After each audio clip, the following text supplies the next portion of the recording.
Okay,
so I think we can start now. I hope I'm audible, right? Yes, sir. Yes, sir. Thank you. Okay, so like in previous class, we have started with the project explanation. Okay, so I hope this screen is visible to you. Is it visible? Yes, sir. Okay fine. तो last time हमने क्या start किया था, हमने देखा था कि project का एक्चुअल में स्टार्ट कहाँ से होता है and then what are the steps that we need to follow, right? So first, like taking the requirement from Yes. taking the requirement from the client, then after gathering uh, data can be like we can get the data in multiple files. Okay, तो आपको question पूछते हैं sir कि data कैसे मिला था आपको? Okay, तो मैंने आपको दो तीन वेज बताए थे उसके, एक तो एक्टिव पे या फिर वर्चुअल मशीन, और you can like test from database. Okay. Then after that, the third step is like we have to understand the data, we have to do the brainstorming session. And after that, we need to do the analysis so we can find the, we can derive the other variables if required. Okay. Target variable भी हमको ही derive करना पड़ता है based on the use case. जो भी हमारा use case रहेगा उसके बेस के ऊपर हमारा target variable we need to derive. Okay, we need to find what will be our target variable, and then we start with our actual modeling part, actual data, EDA and other part. Then like data architecture is there, right? ML architecture. Okay, scenario planner is nothing but the kind of dashboard that we'll like to present to the client and take the confirmation that this is your data and this is how we'll be doing. Okay, this is kind of scenario planner.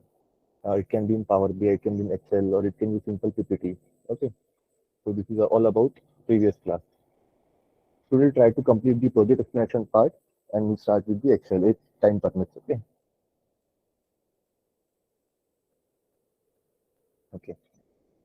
So when like all these steps are done, okay, then we'll start with the what will be our next step that we usually tell in this project.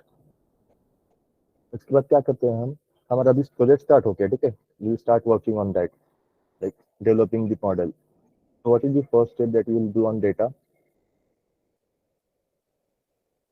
Picture scaling. Yes, EDA. yes, EDA. Okay. So in EDA, what usually you used to do? You used to do the univariate analysis. Null value. Null value. Okay. तो देखो, अभी आपने univariate analysis किया है, okay, ED आपने perform किया, you ने perform the univariate analysis. अब डेटा में अगर इस तरीके से डेटा है कि इसके अंदर 99% डेटा कैसा है, सेम वैल्यू, ओके, एंड 1% ही उसके अंदर वेरिएशन है, 1% वेरिएशन. तो आप वो फीचर रखने वाले हो, will you be keeping that feature, will you ask to client, आपके पास ऑप्शन है, you will be keeping that feature for the modelling, you will ask to client before drop feature, और you can really drop that feature if such kind of features are available. Yes. What is your opinion on this? How you'll tackle this type of feature?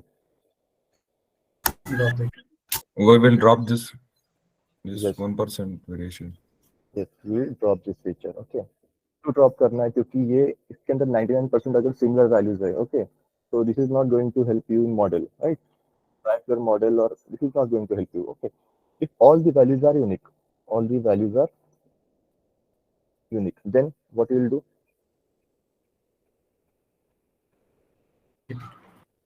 Keep the feature. If all the values are unique, if there are like 1 lakh of values and all the 1 lakh values are unique, means all the values are different. So in that case, The feature won't be helpful because there is no variation. okay, right, correct. We check the multi-collinearity between all It depends features. on data.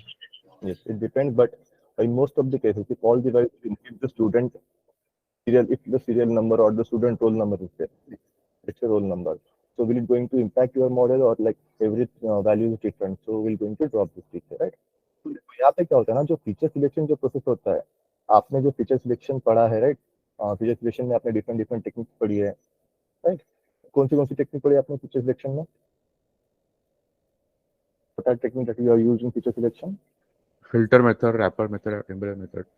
Okay, so there are different techniques. Okay, इतनी सारी हम use भी नहीं करते हैं. Actually क्या होता है ना, फीचर सिलेक्शन में ऐसा है जो फर्स्ट ईडीए से स्टार्ट होता है तो लास्ट तक अपना चलते रहता है, एंड मॉडल बनाने के बाद हम फिर से एक बार चेक करते हैं that what the particular feature is going to impact on our model. If we drop that feature, what is the result?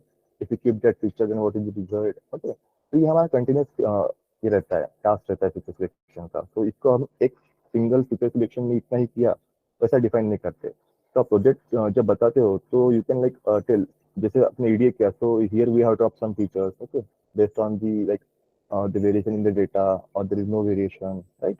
तो ये आप इस तरीके से यहाँ से स्टार्ट करते हो फीचर सिलेक्शन का बताना.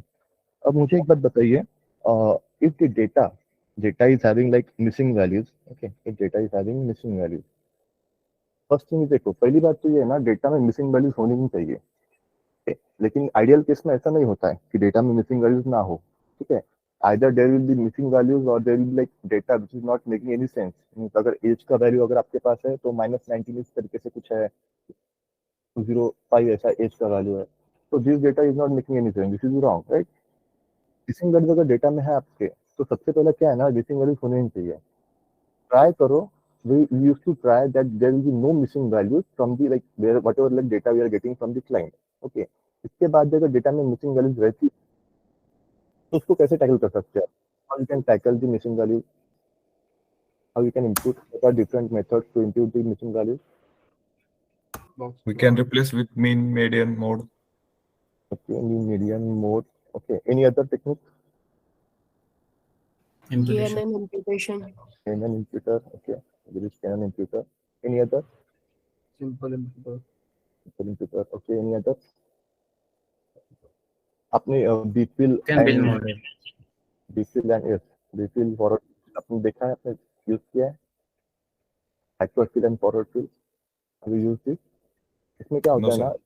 ना, टाइम सीरीज वगैरह जो आपका रहता है ना, प्रोजेक्ट टाइम सीरीज वगैरह, तो उसके अंदर क्या रहता है, we usually use this method, bfill and forward fill, backward fill and forward fill. इससे क्या होता है ना, जैसे एक आपको एग्जांपल देता हूँ मैं.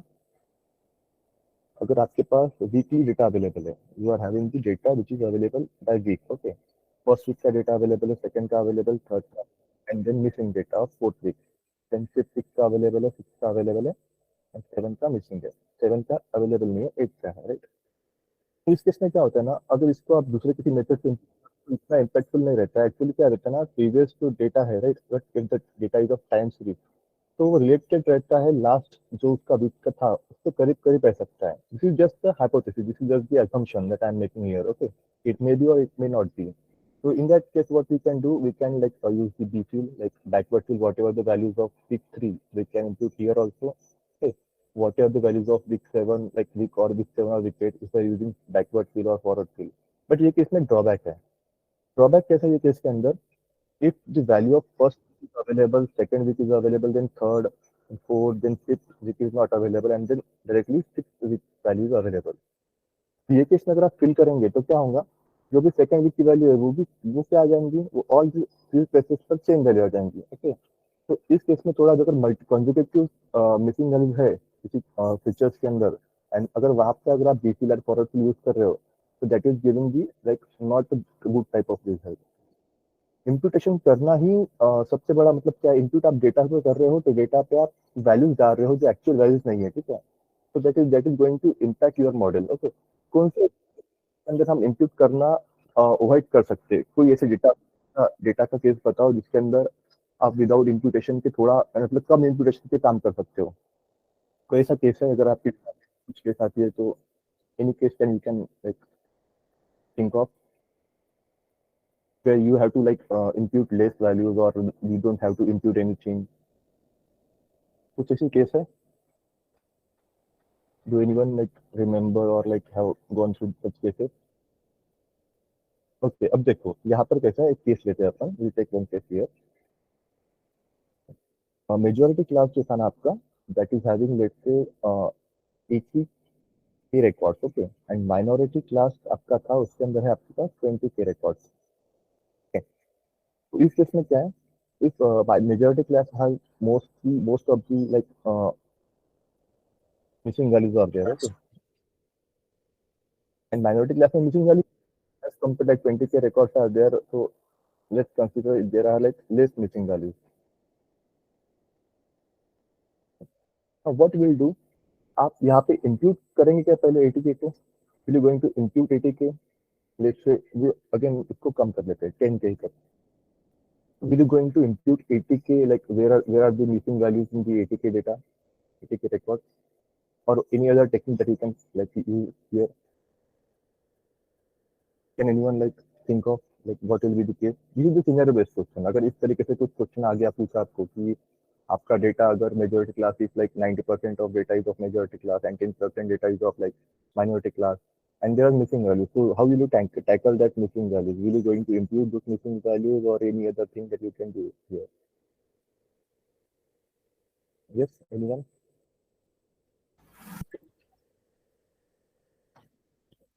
Yes, anyone? Log transformation. Okay, 50. Any other? उसका मीन मीडियन लेंगे। हाँ ठीक है, मीन मीडियन तो इंक्लूड करना ही हुआ ना वो actually percentage wise percentage wise. Okay classes को सेपरेटली इनपुट करेंगे। ओके, तो आपके कुछ सजेशंस मैंने सैम्पलिंग कर सकते हैं sir. Yes yes, who like last answer is like most correct. Okay, अब देखो under sampling, great, correct answer. Okay, तो यहाँ पर क्या कर सकते हैं ना, ऐसे केस है आपके पास, तो आपको लगता है कि आपको 80 के जो रिकॉर्ड है मेजॉरिटी क्लास के वो यूज करने वाले हैं आप? No, you are not be going to use that all the 80 K records, right? उस रिकॉर्ड के अंदर अगर 10 के रिकॉर्ड्स ऐसे हैं जिसके अंदर ही मिसिंग वैल्यूज है, 10 K records are there like there are missing values, fine, actually आप कंसीडर कर लेते हैं कि 10 के रिकॉर्ड के अंदर मिसिंग वैल्यूज है, तो वैसे भी आप क्या करने वाले सामने जाते हैं, इसको सैम्पलिंग करना पड़ेगा आपको। Do you need to like sample this data? ऐसे डेटा से वर्क करेंगे तो आपका तो बायस हो जाएगा ना मॉडल, तो like how you can sample this data? इस तरीके का डेटा आपके पास है तो आप 50-50 कर सकते हो क्या? Can you make the data as 50-50%, 50% minority class and 50% majority class? ऐसा कर सकते हो क्या? सोचो, बताओ, सोच के बताओ। No sir. नो, ओके, भाई ओके ठीक है, आपने बताया नो तो करेक्ट आंसर, ठीक है। इसको ऐसा कर सकते हैं क्या, डेटा को ऐसे ऐसा भी नहीं रख सकते, ठीक है, क्योंकि इसके अंदर माइनॉरिटी क्लास बहुत कम है, मेजॉरिटी क्लास बहुत ज्यादा है, ठीक है, हमको इसको इंक्लूड तो करना है, राइट, लेकिन हम इसको ऐसा इंक्लूड नहीं करेंगे 50% और 50-50 के तरीके से इंक्लूड नहीं कर सकते, मोर टेक्निक का आप यूज कर सकते हो, राइट, लेकिन इस तरीके से इंक्लूड करने से क्या होगा, व्हाट विल हैपन? अगर आपने ऐसा इंक्लूड किया तो यहाँ पे क्या होगा, जो 10 के क्लासेस है, ठीक है, इसको आपको क्या करना पड़ेगा, लेट्स से एक सेम लेवल की, अगर यहाँ पे 90 के रिकॉर्ड है तो 90 के मतलब यहाँ पे क्या होंगे, 45 के आपके क्या हो जाएंगे, माइनॉरिटी क्लास के हो जाएंगे, एंड 45 के आपके मेजॉरिटी क्लास के हो जाएंगे, ठीक है। अब यहाँ पे क्या हो रहा है ना, 45 के में आपको क्या करना है, रिपीट करना है, ये 10 के मॉडल्स, 10 के जो रिकॉर्ड्स है उसको ही आप क्या कर रहे हो, रिपीट कर रहे हो, आपके पास कुछ एक्स्ट्रा इन्फॉर्मेशन नहीं आ रही है यहाँ पर, ठीक है, दैट इज ओके, वो कंसिडर कर लिया। लेकिन यहाँ पे क्या हो रहा है, 80 के आपने क्या किया, 45 के रिकॉर्ड कर लिए, ठीक है, मतलब आपने क्या किया, 35 के रिकॉर्ड्स आपने यहाँ पे डायरेक्टली रिमूव कर दिए, राइट, तो यहाँ पे क्या हो रहा है, अगर 35 के रिकॉर्ड्स आपने डायरेक्टली डिलीट कर दिए तो यहाँ पे क्या प्रॉब्लम क्या हो रहा है, प्रॉब्लम क्या हो रहा है यहाँ पे, anyone can answer? Data loss हो रहा है, ठीक है, इंफॉर्मेशन लॉस हो रही है आपकी। डेटा तो मतलब data and information, what is the difference between data and information? Data is nothing but the unprocessed fact, okay, and information is the processed fact. तो प्रोसेस होता है उसको हम इंफॉर्मेशन बोलते हैं, राइट। तो यहाँ पर क्या हो रहा है, अपना इंफॉर्मेशन लॉस हो रही है डेटा से, राइट। तो यहाँ पर ये मॉडल तो परफॉर्म हो जाएगा माइनर, यानी जब आपका ट्रेनिंग एंड टेस्टिंग जो रहेगा फेज, वहाँ पर ये अच्छे से वर्क भी करेगा, आपका एक्यूरेसी भी देगा, राइट। बट आपका वैलिडेशन डेटा जब आपके पास आने वाला था, ठीक है, ठीक है, जो अब डेटा आपके पास आने आएगा, तो वहाँ पर प्रॉब्लम आपको ये कहेगा कि ये वर्क नहीं करेगा properly, it will like worst model, अगर आपने ऐसे किया था, ठीक है। तो यहाँ पे क्या कर सकते हैं आप, इसको थोड़ा आप क्या कर सकते हो, मेजोरिटी क्लास अगर 10 के है, तो like you can keep 10 K and you can make it as like 60 K, एक 40-60-30-30-70 जैसा रेशो बना सकते हो, सो दैट लाइक आपका इंफॉर्मेशन कम से कम लॉस हो। और ये भी कम बनाते हैं आप, देखो 30-70 बनाना है, सबसे पहले क्या करो, जो रिकॉर्ड के अंदर क्या है मिसिंग वैल्यूज है ना, उसको ड्रॉप कर दो मेजोरिटी क्लास में से, ठीक है। The data is having majority missing values आपने इंप्यूट भी कर लिया, तो भी वो क्या है, वो मतलब रॉन्ग ही रहता है। एक्चुअली इंप्यूट करना is like not a good sign, impute हमेशा करते ही नहीं है, ठीक है। करना रहा इनके साथ अपने पास ऑप्शन नहीं है अभी इंप्यूट करने के अलावा, तो ही हम इंप्यूट करते हैं। तो यहाँ पे अगर आपने इंप्यूट किया उसके बाद 70-30 किया, तो दैट इज रॉन्ग। सबसे पहले क्या करना है अपने को, वी नीड टू लाइक जहाँ पे मिसिंग वैल्यूज है, सिंगल मिसिंग वैल्यू भी है पूरे रिकॉर्ड के अंदर, तो वो भी रिकॉर्ड पूरा drop, ठीक है। उससे क्या होगा, आपकी ये रिकॉर्ड कम हो जाएंगे, राइट। तो एंड कीप माइनॉरिटी क्लास को हम इंप्यूट कर सकते हैं कि there are like there will like less missing values as compare to 80 K 10 K record पर only there, okay. So missing value percentage will also be like we consider as a less, right? तो इस case में क्या कर सकते हो आप, उसको डिलीट कर दिया, then after that you can do the like under sampling of the majority class. In this way you can work on the particular model. ऐसे केस में पूछते हैं आपको like they use to give you the scenario based question, ऐसा रहा तो आप क्या करेंगे, as a data scientist what is your next step. तो इस टाइप का अगर कुछ केस रहता है तो आपको इस तरीके से परफॉर्म करना है, okay, in case of machine learning, fine. अब मुझे बताइए आप एक अगर ऐसी केस है, हम क्या करते हैं, आपको अभी एक एग्जाम्पल देखते हैं। कॉलम ए है, ठीक है, it is having values A comma B comma C comma D comma C, okay. ये हमारा डेटा था in case of training. Training data जब हमारे पास आया था ना, तो हमारे पास क्या था, कॉलम ए के अंदर कितनी टाइप्स की वैल्यूज थी, कितनी सी वैल्यूज के अंदर 5 टाइप्स की वैल्यूज थी, okay. Let's say percentage of A value is like 50%, percentage of B value is 20%, percent of C value is like 10%, C value is like 20-80, right? So let's say 18%, okay. And here we increase two attributes, okay. Let's say F, C, H, and I, okay. Now, remaining part, remaining जो values थी, okay, this is like 19% of all the values, and remaining जो है E, F, C, H, and I, okay. ये combined मिला के weightage था 1% का, क्या है ना, देखो ये समझो एक बार फिर से। कॉलम ए अपने पास अवेलेबल है, राइट। कॉलम ए में वैल्यूज है कुछ, ठीक है, और वैल्यूज जैसे ए वैल्यू है, बी वैल्यू है, राइट, लाइक वो सब टू आई वैल्यूज आते हैं, राइट। उनका वेटेज किस तरीके से है, ए का 50% वेटेज है, बी का 20% है, सी का 10%, डी का 19, ओके। तो रिमेनिंग जो बचे हुए वैल्यूज है, उनका टोटल मिला के परसेंटेज वेटेज है 1%, मतलब वो अगर 100 में से सिर्फ 1% ही आया है उसका, ठीक है, 1000 में से 1%, रेट से। ये इस तरीके का अपना ट्रेनिंग रिकॉर्ड है। Now in case of validation record, अब आपका मॉडल क्रिएट हो चुका है, आपने क्या किया, ये मॉडल को क्रिएट कर लिया इस तरीके से, है। आपने सारी वैल्यू यूज कर ली उसके अंदर की, और आपने मॉडल को ट्रेन कर दिया। लेकिन आपके पास जो वैलिडेशन डेटा आया क्लाइंट से, वो इस तरीके से आया, ए इसके अंदर ए वैल्यू है, बी वैल्यू है, सी वैल्यू है, in there is J value, A, L, okay, then D value is there, then E value is there, okay, D value. देखो जो क्लाइंट से आपको डेटा मिला ना, this is validation data, validation data, okay. अब यहाँ पर क्या है ना, A B C and D ये आपके प्रीवियस डेटा में अवेलेबल था, राइट। लेकिन जो है जे के एल, ये वैल्यूज आपके प्रीवियस जो कॉलम था, जो आपने ट्रेनिंग में यूज किया था, उसमें अवेलेबल है क्या, अवेलेबल नहीं है, ठीक है। अब मुझे बताइए आप, will this model work, will this model work. आपने मॉडल को ट्रेन कर लिया, then after that validation data पे आपको उसको टेस्ट करना है, तो ये वर्क होने वाला है क्या? No. No. Okay, any reason for this? Any reason? अब देखो आप क्या करते हो, डमीज बनाते हो, आप जो भी वैल्यूज है ठीक है उसके आप क्या करते हो, डमीज वैल्यू डमी कॉलम बनाते हो ठीक है। आपके पास ए का डमी है, बी का है, सी का है एंड डी का है। इसकी डमीज अवेलेबल है क्या? नहीं है ठीक है। लेकिन आपके पास एक्स्ट्रा डमीज कौन सा अवेलेबल है? डी से लेकर तो आई तक, सॉरी ई से लेकर तो आई तक आपके पास डमीज अवेलेबल है कॉलम, राइट। सबसे पहली बात तो क्या हो रहा है यहाँ पे, लेंथ मैच नहीं हो रही है। ओके, जो भी डमीज आपके कॉलम में होंगे और वैलिडेशन में जो डमीज रहेंगे उसका लेंथ आपका मैच नहीं हो रहा है। Okay, this is one reason. Second reason is J K L, इनके लिए आपके पास वैल्यूज ही नहीं है, आपने वैल्यूज पास ही नहीं किया है, राइट। तो अब मुझे बताइए, this is a scenario based question, okay, how you can handle this situation? Can anyone answer how you can handle this kind of situation?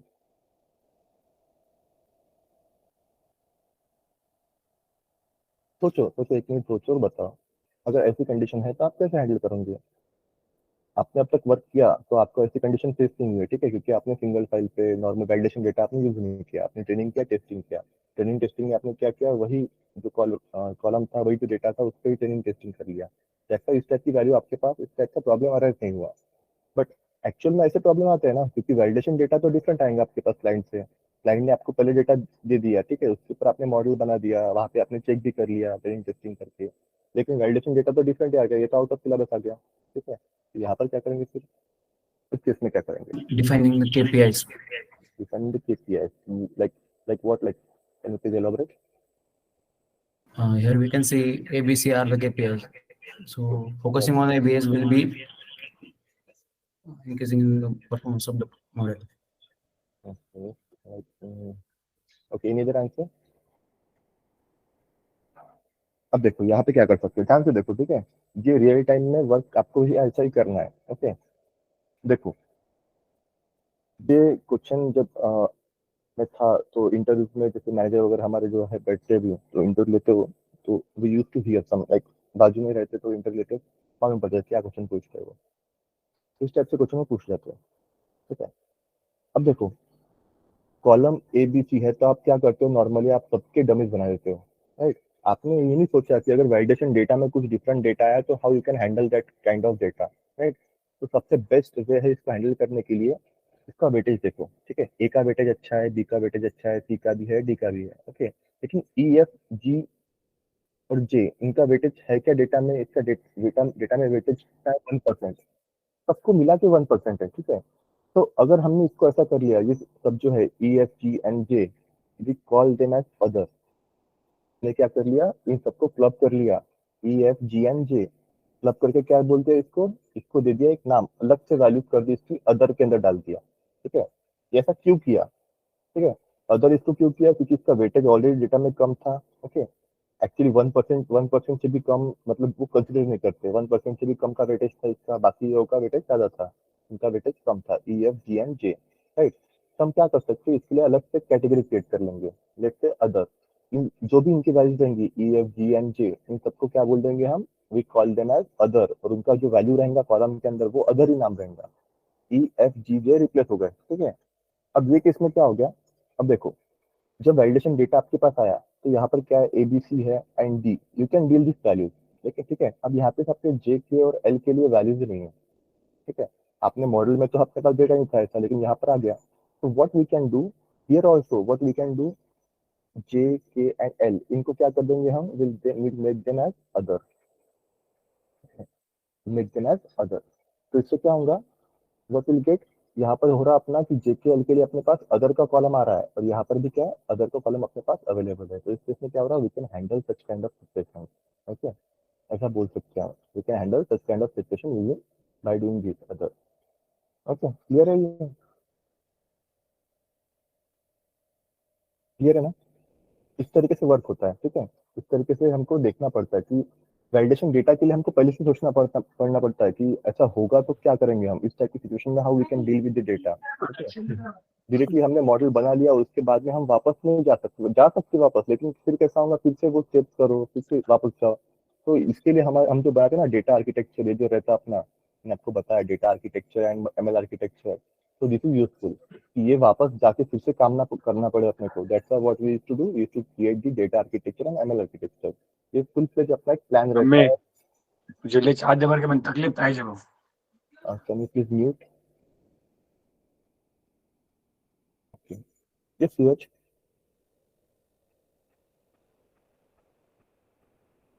Yes, Suraj, any question? Okay, fine. So these things we can handle like this, okay? अब देखो, अब सामने चलते अपन इसके बाद. After that, if there is outlier in the data, how you will be going to handle this outlier? There are different techniques, okay?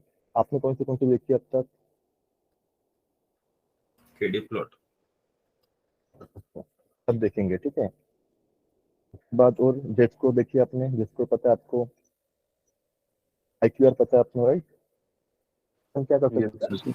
Outlier find कर सकते हैं कहाँ पर आउटलायर है, ठीक है? कौन से ऐसे एल्गोरिथम्स है which are these algorithms which are like not going to like, if outlier is in data they will handle the data, okay? They will not going to impact your model.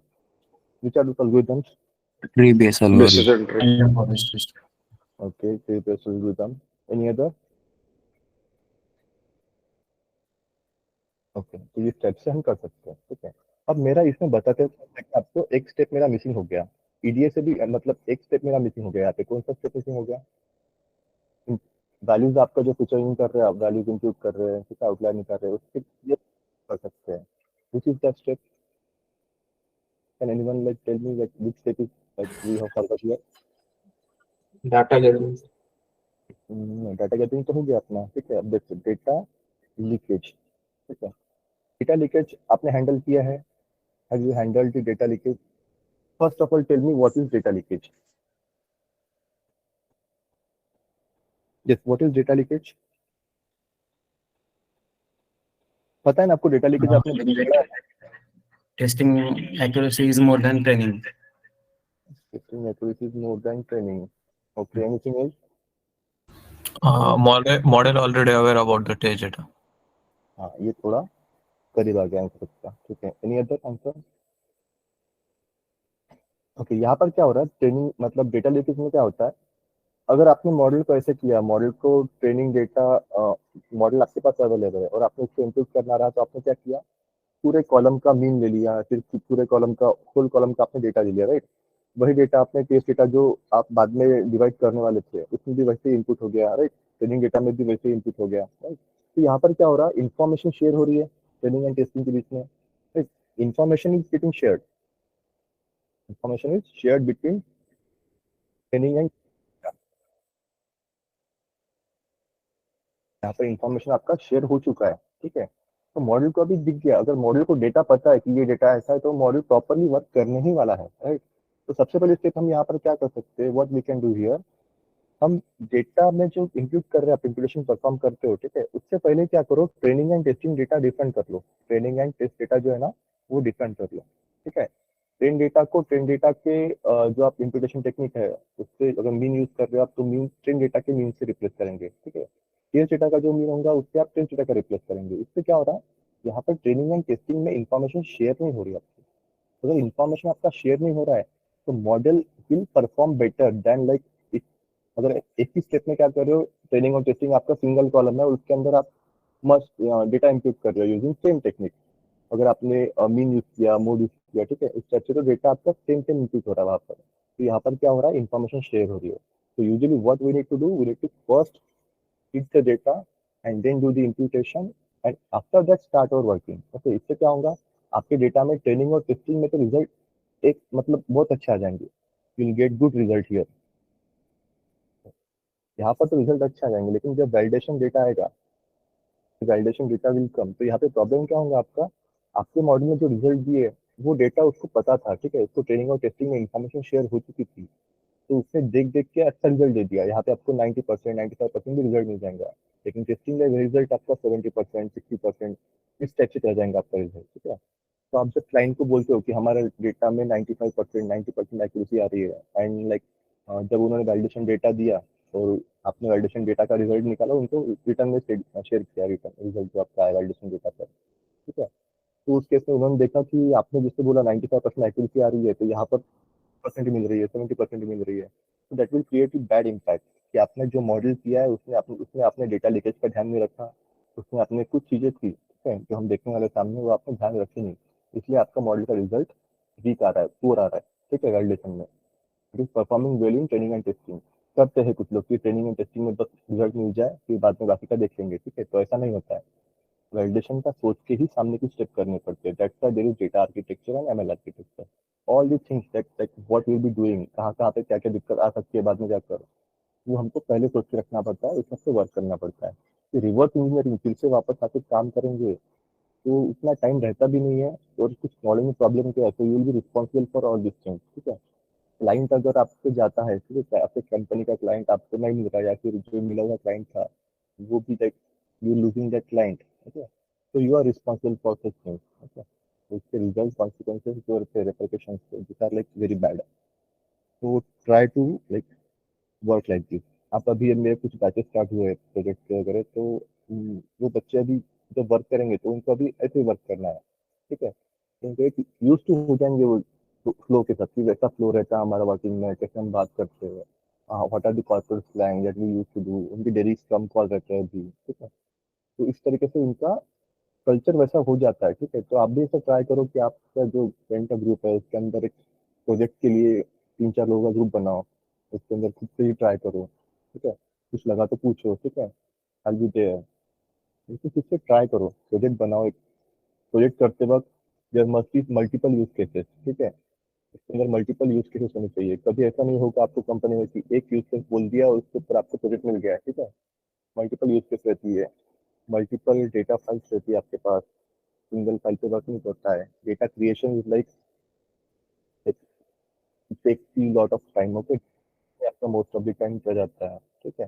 तो इस type से कुछ try करो। आप जब भी resume में लगाते हो ना, रिज्यूम में आपने जो भी लगाया है प्रोजेक्ट, आपने क्या क्या लगाया है, सिंगल यूज केस लगा दिया है कि हमारा बस ये टास्क था इन्वेंटरी मैनेजमेंट का, या फिर हमारा ईमेल टारगेटिंग का टास्क था, फिर जो भी था हेल्थ केयर थे तो कैंसर है या नहीं है, ठीक, यही हमारा टास्क था। ऐसा नहीं रहता, यूज केसेस बढ़ाओ, ठीक है। उसके जो प्रॉब्लम स्टेटमेंट है वो एक मत रखो, 2 या 3 वहाँ पे प्रॉब्लम स्टेटमेंट रखो। जब पूछते हैं इंटरव्यू में कि डेटा कैसा था, तो data is available in multiple files, we have to work on data creation. Data creation पे वर्क करने के लिए ही हमको बहुत टाइम चला गया, data understanding and data creation, okay. इस टाइप के आपके आंसर होने चाहिए। तो आंसर में क्या रही, डेटा लीकेज का पूछते हैं, डेटा लीकेज का आपने ध्यान दिया क्या, ठीक है। तो आप में से बहुत लोगों को अभी मैंने देखा कि डेटा लीकेज के बारे में इतना नहीं पता था। Data leakage is a very important concept in industry, we have to handle the data leakage, it may not happen, right. बाकी ये तो आप बता सकते हो, ठीक है, इम्प्यूट करना, मतलब मिसिंग वैल्यूज करना, आउटलायर फाइंड करना, ये हो गई आम जिंदगी, ठीक है, ऐसा नहीं, ठीक है, थोड़ा एक्स्ट्राऑर्डिनरी आपको बनना ही पड़ेगा। तो जो एक्चुअल वर्क होता है इस तरीके से बताना पड़ेगा, तब जाके उनको विश्वास होगा कि उन्होंने काम किया है एक्चुअल में। अब पता है real time situation, they can handle the real situation, right. Okay, after that like what is the next step after this, can you tell me what is the next step? Data leakage is like overfitting and underfitting. Can we call it overfitting? बोल सकते हैं। अब data क्या होगा, data leakage में क्या हो रहा है, ट्रेनिंग डेटा और टेस्टिंग में एक्यूरेसी क्या मिल रहा है, बहुत ज्यादा मिल रहा है, लेकिन वैलिडेशन में क्या है, कम मिल रहा है। तो मॉडल क्या हो रहा है, ओवरफिट हो रहा है मॉडल। ओके, यहाँ पे अगर आपने कंसेप्ट निकाल ही दिया है तो हम बात कर लेते हैं अभी बायस एंड वेरिएंस, ये कंप्लीट कर लेते हैं topic. What is bias and what is variance, can you explain? When the model is not understand the nature of the data, then we call it as the high bias. Okay. There is variation in the actual and predicted values basically. Value, okay. अब देखो मुझे बताइए आप इस तरीके से अपने पास, मैं आपको क्वेश्चन पूछता हूँ, ठीक है। आपने ट्रेनिंग अपने पास test data, train data accuracy आ गया यहाँ पर, इंडेक्स एक्यूरेसी लेट्स से 90, ओके। in terms of like error we can say like it is like 10. How many errors are, let's say 5 errors or so, okay. Test accuracy, and test accuracy here it's still, let's say we are having this 20 errors, okay. अब आपने क्या कर दिया, sample change कर दिया, now you have change the sample change. यहाँ पे train data का एक्यूरेसी, ट्रेन डेटा का आपका एक्यूरेसी है, मतलब जो नंबर ऑफ एरर्स के टर्म में बात कर रहा हूँ मैं, ठीक है, it is like 7, okay. Case में यहाँ पर मिल रहा है आपको, टेस्ट एक्यूरेसी मिल रहा है आपको लेट्स से 40। अब मुझे बताइए ये मॉडल में low bias in terms of bias and variance क्या है यहाँ पर? लो बायस लो वेरिएंस है, हाई बायस हाई वेरिएंस है, low High bias, high variance. High bias high variance, is it the case? Yes. Accuracy अच्छा है यहाँ पर, yes, low bias high variance, correct. यहाँ पे ये जो 5 है ना, 5 मतलब ये एक्यूरेसी परसेंटेज नहीं बोल रहा मैं, ये 5 मतलब error, let's say out of 100 number of errors that the model has made while in the training accuracy, finding the training accuracy. Okay, तो बायस का यहाँ पर बायस तो लो है, ठीक है, एक्यूरेसी अपने को अच्छा मिल रहा है, ट्रेनिंग एक्यूरेसी मतलब less errors we are getting here, so we are having the less low bias. Okay, और यहाँ पे वेरिएंस देखो आप, यहाँ पे क्या था 20 था, ठीक है, ट्रेनिंग डेटा एक्यूरेसी में 20 एरर्स थी। ओके, और जब आपने सैंपल चेंज किया and then after changing the sample you are again run the model and you are getting the test accuracy are like 40 errors, 40 errors are there total। देखो यहाँ पर जो वेरिएंस हो रहा है ना टेस्ट एक्यूरेसी में, यहाँ की टेस्ट एक्यूरेसी में, तो जो variance is high, right, but bias is low. Training data पर तो वो प्रॉपर वर्क कर रहा है, right, it is giving less error, so it is low bias and high variance, right. अब मुझे बताइए इसका कुछ अगर आपको इन टर्म्स ऑफ कुछ एक पॉइंट रहता है सर्कल में, आपने देखा होगा ना सर्कल में बायस एंड वेरिएंस ट्रेड ऑफ आप फाइंड करते हो, तो उस टाइप से थोड़ा एक्सटेंड करना, वो देखेंगे हम जब मशीन लर्निंग का पार्ट देखेंगे, इसको डिटेल में देखेंगे बायस एंड वेरिएंस को, ठीक है। अभी के लिए इतना याद रखो कि बायस क्या रहता है, what we required is low bias and low variance, this is our ultimate target, ठीक है। और ये केस में जैसे आपने बोला कि ओवर फिटिंग का, तो yes this is like over fitting. यहाँ पर क्या हो रहा है, डेटा लीकेज कंसेप्ट अगर नहीं यूज किया तो मॉडल ओवर फिट हो जाएगा, बट यहाँ पर रिजल्ट गलत रहेगा आपको, ठीक है, correct. After that what will be our next step, इसके बाद की स्टेप क्या है आपके?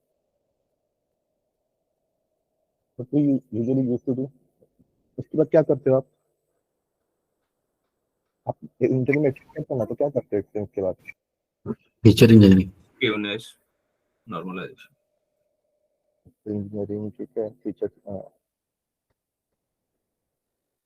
Then after that let's say आप क्या बोलते हो स्केलिंग करते हो, ठीक है, फीचर सिलेक्शन आपका इससे यहाँ पे रहेगा, ठीक है।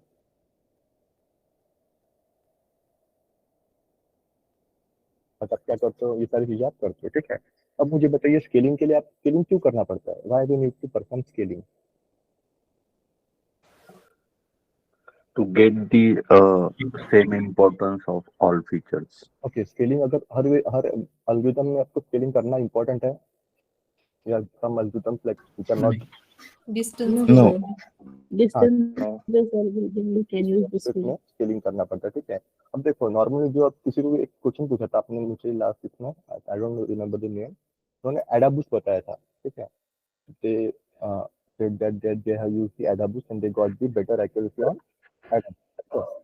अब देखो यहाँ पे प्रॉब्लम क्या हो रहा है ना, आप बता रहे हो कि आपने AdaBoost यूज किया है, ठीक है, तो AdaBoost यूज किया है तो make sure that you are using the XGBoost और ग्रेडियंट बूस्टिंग आपने यूज किया ही है, ठीक है। और नॉर्मली जो रहता है ना, अगर आपका पीओसी प्रोजेक्ट है तो पीओसी में क्या करते हैं, नॉर्मली आप सारे एल्गोरिथम लगा के देखते नहीं हो, ठीक है, लॉजिस्टिक में केएनएन में ही हमको पता है ये algorithm we are not going to like give us the good result, तब डायरेक्टली स्टार्ट करते हो random forest, AdaBoost, XGBoost, okay, gradient boosting, ये सारी टेक्निक्स आप यूज कर लेते हो, वहां पे आपको एक्यूरेसी मिल जाती है, so we don't need to check all the algorithms, okay, ऐसा पीओसी में करते हैं, ठीक है। एलटीबी में आपको टाइम लगेगा तो यू कैन डू, ओके, 2 महीने के टाइम में आप कैसे करेंगे, तो व्हाट यू विल डू कि बूस्टिंग अगर टेक्निक यूज करनी है तो एडाबूस्ट यूज करते हो। और आपको क्वेश्चन पूछा था किसी ने इंटरव्यू में कि आपने एडाबूस्ट के बाद XGBoost क्यों नहीं ट्राई किया, क्योंकि XGBoost तो बेटर रिजल्ट देता था, ठीक है। there might be case that AdaBoost is like overfitting in the training data, right? और टेस्टिंग डेटा में उतना वर्क नहीं कर रहा है, लेकिन ग्रेडियंट बूस्टिंग या फिर XGBoost will work better on training and testing as well, okay? तो आपने क्यों ट्राई नहीं किया, ऐसा क्वेश्चन आपको पूछ सकते हो। तो always make sure that you will be, if you are like saying that you are use this kind of algorithm, तो आपने उसके एडवांस वर्जन भी यूज किया है, ठीक है, और अच्छा रिजल्ट आपको ग्रेडियंट बूस्टिंग से या फिर XGBoost से आपको उससे अच्छा रिजल्ट मिल जाता है, तो इस टाइप से आप बता सकते हो, ओके। और फीचर सिलेक्शन में बताया मुझे, फीचर सिलेक्शन में आपने कौन से यूज किया है? Yes, what are technique that you are using feature selection, नाम बताइए। Filter method, wrapper method, embedded method. अब देखो उस तरीके से नहीं वर्क होता है, मतलब आपने जो थ्योरेटिकली पढ़ा है ना वैसा नहीं, ठीक है। Feature selection is a continuous process, मैंने पहले बताया फीचर सिलेक्शन क्या है, कंटिन्यूअस प्रोसेस है। आपने मॉडल भी बना लिया, ठीक है, उसके बाद भी आप जाके फीचर्स ड्रॉप या फिर ऐड करके देख सकते हो, ठीक है। तो this is the continuous process. किसी ने पूछ लिया कि आपने एक इसमें फीचर रिमूव कर दिया, फिर उसके बाद आपने ट्राई नहीं किया डिफरेंट फीचर्स का, ठीक है, तो ऐसा नहीं है। Feature selection is a continuous process. जैसे आपने यूनिवेरिएट एनालिसिस किया तो आपको वहां पर कुछ आप डायरेक्टली ड्रॉप कर सकते हो। And they ask you the question कि आपने क्लाइंट से परमिशन लिया था क्या फीचर्स ड्रॉप करने के लिए, ठीक है।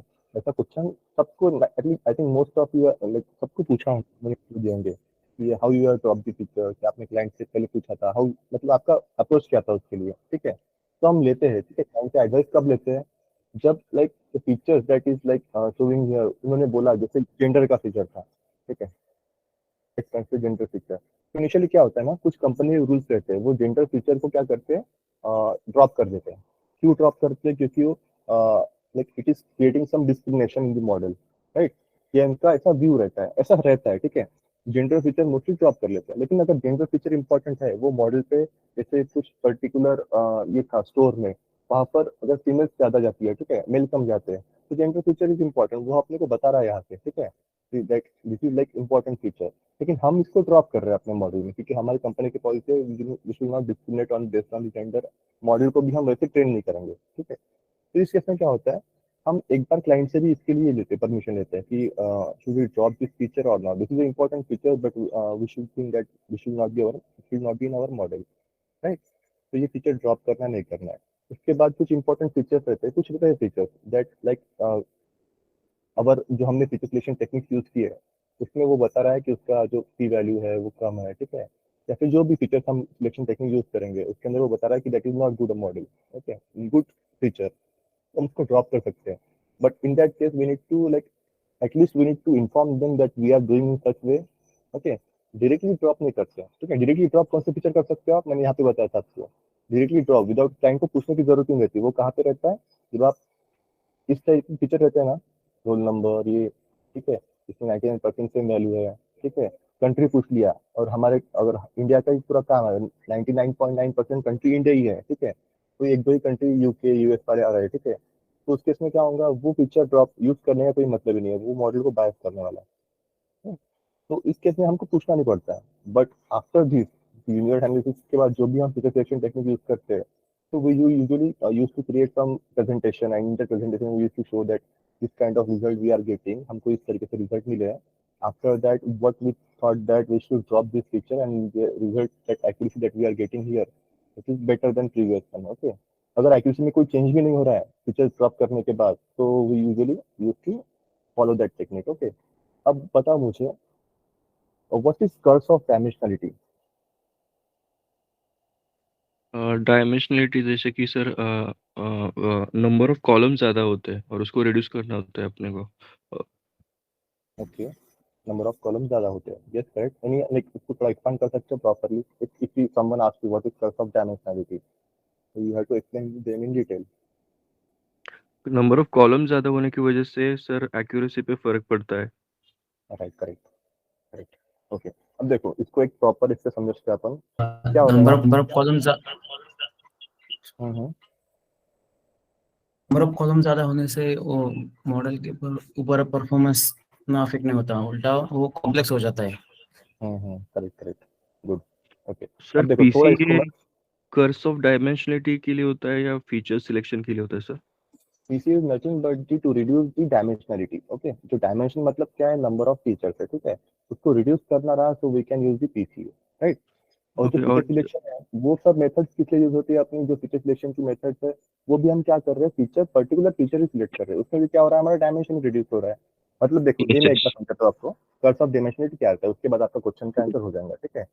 अब देखो 1 से 10 फीचर आपने मॉड्यूल में ऐड किए, ओके, आपका एक्यूरेसी क्या हो रहा है, एक्यूरेसी आपका बढ़ते जा रहा है, ठीक है, इज इंक्रीजिंग। 1 से 10 फीचर आपने मॉडल में ऐड किए, 10 features you added in your model, उसके बाद आपका एक्यूरेसी बढ़ा, ठीक है। 11 फीचर आपने ऐड किया, मॉडल का एक्यूरेसी थोड़ा बढ़ा,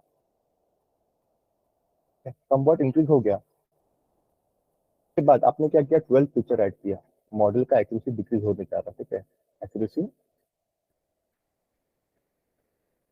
हो गया, ठीक है। 13 फीचर ऐड किया, फीचर डिक्रीज हो गया, 14 ऐड किया, डिक्रीज हो गया, ठीक है।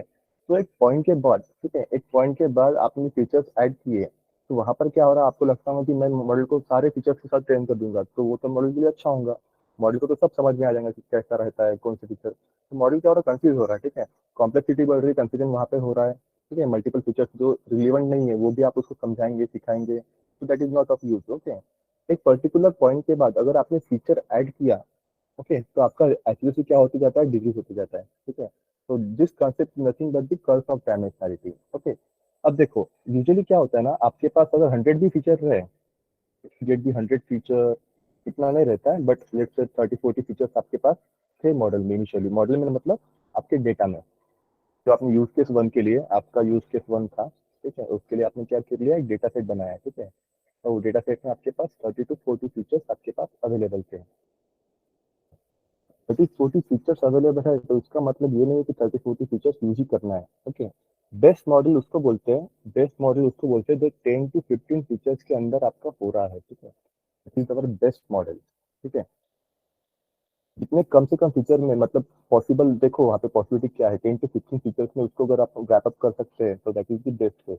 अब इसका और एक अच्छा पॉइंट है, आपने अगर 30-40 फीचर्स ले भी लिए, ठीक है, तो मुझे बताइए आप हर फीचर में क्या रहेगा, हर फीचर में एटलीस्ट 5 to 10 वैल्यूज रहेंगी। मतलब जैसे बताए, एक कॉलम ए में ABCDEFGH वैल्यूज है, ठीक है, इस टाइप की वैल्यूज है। सेकंड फीचर में लेट्स से 10 to 15 वैल्यूज रहेंगी। ओके, इस तरीके से क्या आपके पास 30-40 फीचर्स है, उसके अंदर हर किसी के पास क्या different different kinds of values है। ओके, और कॉलम सी में let's say different kinds of values है, ठीक है, उसके अंदर 5 टाइप्स की डिफरेंट वैल्यूज है। तो इस टाइप से क्या होगा, आपके पास हर डिफरेंट कॉलम्स में different different kinds of values रहेंगी। अब मुझे बताइए, आप जब इसका डमी बनाएंगे, डमी डेटा सेट बनाएंगे, आप dummy set, okay, creating dummy मतलब इनकोडिंग बोल रहा हूँ, ठीक है, यहाँ पर डमी बात करते हो, इनकोडिंग की बात कर रहा हूँ। जब आप इसको इनकोड करेंगे तो आपके पास कितने फीचर्स, कितने कॉलम्स बन जाएंगे, how many columns will be there, and वहां पे देखो इंटू 5 कर दो, नॉर्मली इंटू 5 मतलब 40 into 5 कितने हो रहे देखो आप। ठीक है, राइट, तो इस टाइप से क्या हो रहा है, आपका फीचर जो डायमेंशन है डेटा का, जो इधर आपके डमी बन रहे हैं, डमी आपके ज्यादा बन रहे हैं। तो डमी ज्यादा बनना मतलब सबसे बड़ा प्रॉब्लम आपको जाएगा वैलिडेशन में, जैसे मैंने आपको यहाँ पे बताया था। अगर इस केस में क्या हो रहा है, आपने यहाँ पे अदर नहीं किया, ठीक है, आपने इसको अदर नहीं किया, चार फीचर, चार जो वैल्यूज थे उसकी, वो वैल्यूज हमने क्या कर दिया था, अदर कर दिया था। इसको अदर नहीं किया तो क्या होगा, ई के लिए भी अलग से आपके पास क्या बन जाएंगे, डमी बन जाएगा, एफ के लिए भी अलग से डमी, जी के लिए भी अलग से डमी, एंड जी के लिए भी, सबके लिए डमी बन गया आपके पास। ठीक है, यहाँ पे ये तो आपको केस बताएंगे, इसके अंदर डेटा ही अवेलेबल नहीं था, तो उस केस में तो अपने को अदर से हैंडल करना पड़ता है। ठीक है, किसी ने मुझे यहाँ पर एक क्वेश्चन नहीं पूछा, तो फिर हम बाकी जो है उसको कैसे हैंडल करने वाले हैं। जैसे अगर इक्वल लेंथ नहीं है यहाँ पर, ठीक है, तो इक्वल कैसे करेंगे उसको, कुछ फीचर्स अगर अवेलेबल नहीं तो कैसे करेंगे। डमीज में क्या होता है ना, अगर आपके पास 140-200 डमीज बन गए आपके पास, प्रॉब्लम क्या हो रहा है वहाँ पर, उसको वैलिडेशन में हैंडल करना आपके लिए बहुत ज्यादा डिफिकल्ट है, क्योंकि आपको हर बार चेक करना पड़ेगा। आपको जो वैलिडेशन डेटा है उसमें भी 200 ही डमीज बनने चाहिए। ठीक है, 200 ही डमीज बनने चाहिए, अगर उसको कम या ज्यादा बन गए तो क्या होगा, लेंथ मिसमैच का एरर आ जाएंगे आपको। ओके, अगर आपने 200 डमीज बना भी लिए, और अगर ये 200 डमीज और ये 200 डमीज अगर सेम नहीं है, उनके अगर प्रॉपर नहीं है, तो मॉडल रन तो हो जाएगा। ओके, यहाँ बताओ, अगर 200 डमीज बना लिए, यहाँ पर भी 200 डमीज है, ठीक है, लेकिन डमीज यहाँ पे लेट्स से डमी ए, ठीक है, डमी बी, डमी सी, ठीक है, यहाँ पर कुछ ऐसे डमीज थे, और यहाँ पर डमीज बने अपने डमी ए, डमी सी, डमी डी। तो यहाँ पे मॉडल रन होने वाला है क्या, will model will run. Dummy 3 ही है और 3 ही हमने वैलिडेशन में भी बना लिए। ठीक है, लेंथ क्या है, लेंथ सेम है, model will run or not, yes or no. Run, run run, yes correct, किसने आंसर दिया, करेक्ट है, रन, मॉडल रन होने वाला है यहाँ पर। क्योंकि क्या है ना, आपके सब जो रहेंगे वैल्यूज वो कौन से रहते हैं, इंटीजर फॉर्म में रहते हैं, 0 1 जो भी आपका न्यूमेरिक डेटा रहता है, 0 1 की फॉर्म में रहते हैं सब डमीज। ठीक है, तो यहाँ पर क्या हो रहा है, वो नाम नहीं चेक करते, जब आप डमी बनाते हो ना तो नाम चेक नहीं होते आपके, उसका जो रिजल्ट है ना, डमी ए का जो भी वैल्यूज रहेंगी वो पास हो जाएंगी आपकी ये डमी ए को। ठीक है, डमी बी को जो वैल्यूज पास होने वाली है वो डमी सी की वैल्यू पास होने वाली है। यहाँ पे क्या हो रहा है, लेंथ तो सेम है, लेंथ इज सेम, बट यहाँ पर क्या हो रहा है, मिसमैच हो रहा है ना, वैल्यू की, सी की वैल्यू बी को पास हो रही है, डी की वैल्यू सी को पास हो रही है। तो प्रॉब्लम क्या हो रहा है, मॉडल तो रन हो जाएंगे आपका, लेकिन कितना गलत रिजल्ट देने वाला है वो। ठीक है, it is going to be like worst model इस तरीके से। तो आपको क्या करना पड़ता है, जो मॉडल आप बना रहे हो उसके डमीज की लेंथ भी सेम होनी चाहिए, और वो एक्चुअल में फर्स्ट का फर्स्ट को रिजल्ट जाना चाहिए, सेकंड का सेकंड को ही जाना चाहिए, थर्ड का थर्ड को। अगर आपके डमीज अगर इतने बनते हैं 200 500 अगर आपके डमीज बन रहे हैं तो आप सोचो आपको how you can handle in validation data, पागल हो जाते हैं वैलिडेशन डेटा हैंडल करते वक्त, ठीक है। पॉसिबल मतलब कर लेंगे आप, ठीक है, 8-10 दिन लगा देंगे, कर लेंगे, सब कुछ हो जाएगा, लेकिन वो कितना बड़ा टास्क हो गया, ठीक है। वो भी एक प्रॉब्लम रहता है अपने पास, अगर अपने पास फीचर्स ज़्यादा है तो, ठीक है। तो बेस्ट मॉडल जो आप बोल सकते हो, अगर आपसे किसी ने पूछा और आप बोल रहे हो कि 10 to 15 फीचर यूज किए तो आपको लगता होगा कि ये तो बहुत कम हो गए, हम तो ऐसा नहीं बताते, हम तो 20-30 फीचर्स बता देते हैं। ऐसा नहीं है, बेस्ट मॉडल उसको ही बोलते हैं जिसके अंदर कम से कम फीचर्स रहते हैं, ठीक है। तो आज के बाद जब भी आप बताएंगे तो लास्ट जब आपने लिए फीचर्स, जब आपने लास्ट आपका जो था मॉडल, आपका सारा प्रोसेस हो गया पूरा, जो था प्रीवियस प्रोसेस इंजीनियरिंग सब हो गया आपका, उसके बाद you decided that this 15 features are important. तो उसमें भी हम देखेंगे कि ये फीचर्स का रिमूव करने के बाद क्या रिजल्ट आता है। कुछ फीचर्स ऐसे जो we don't think that it is important, जिसका पी वैल्यू भी क्या है थोड़ा 0.05 से ज़्यादा है, ठीक है। तो ऐसे फीचर्स हम देखेंगे, ठीक है। Various technique we can use for feature selection, आपने जो भी पढ़ा है ना वो सारी टेक्निक यूज होती है, ठीक है। ऐसा नहीं बोल रहा मैं कि यूज नहीं होती है, लेकिन जब रियल टाइम में काम करते हो ना तो आपको खुद का दिमाग लगाना पड़ता है वहाँ पर कि सारी टेक्निक्स लगा के देखनी है कि आपने को is that useful. Her technique अपने हिसाब से रिजल्ट देंगी, राइट।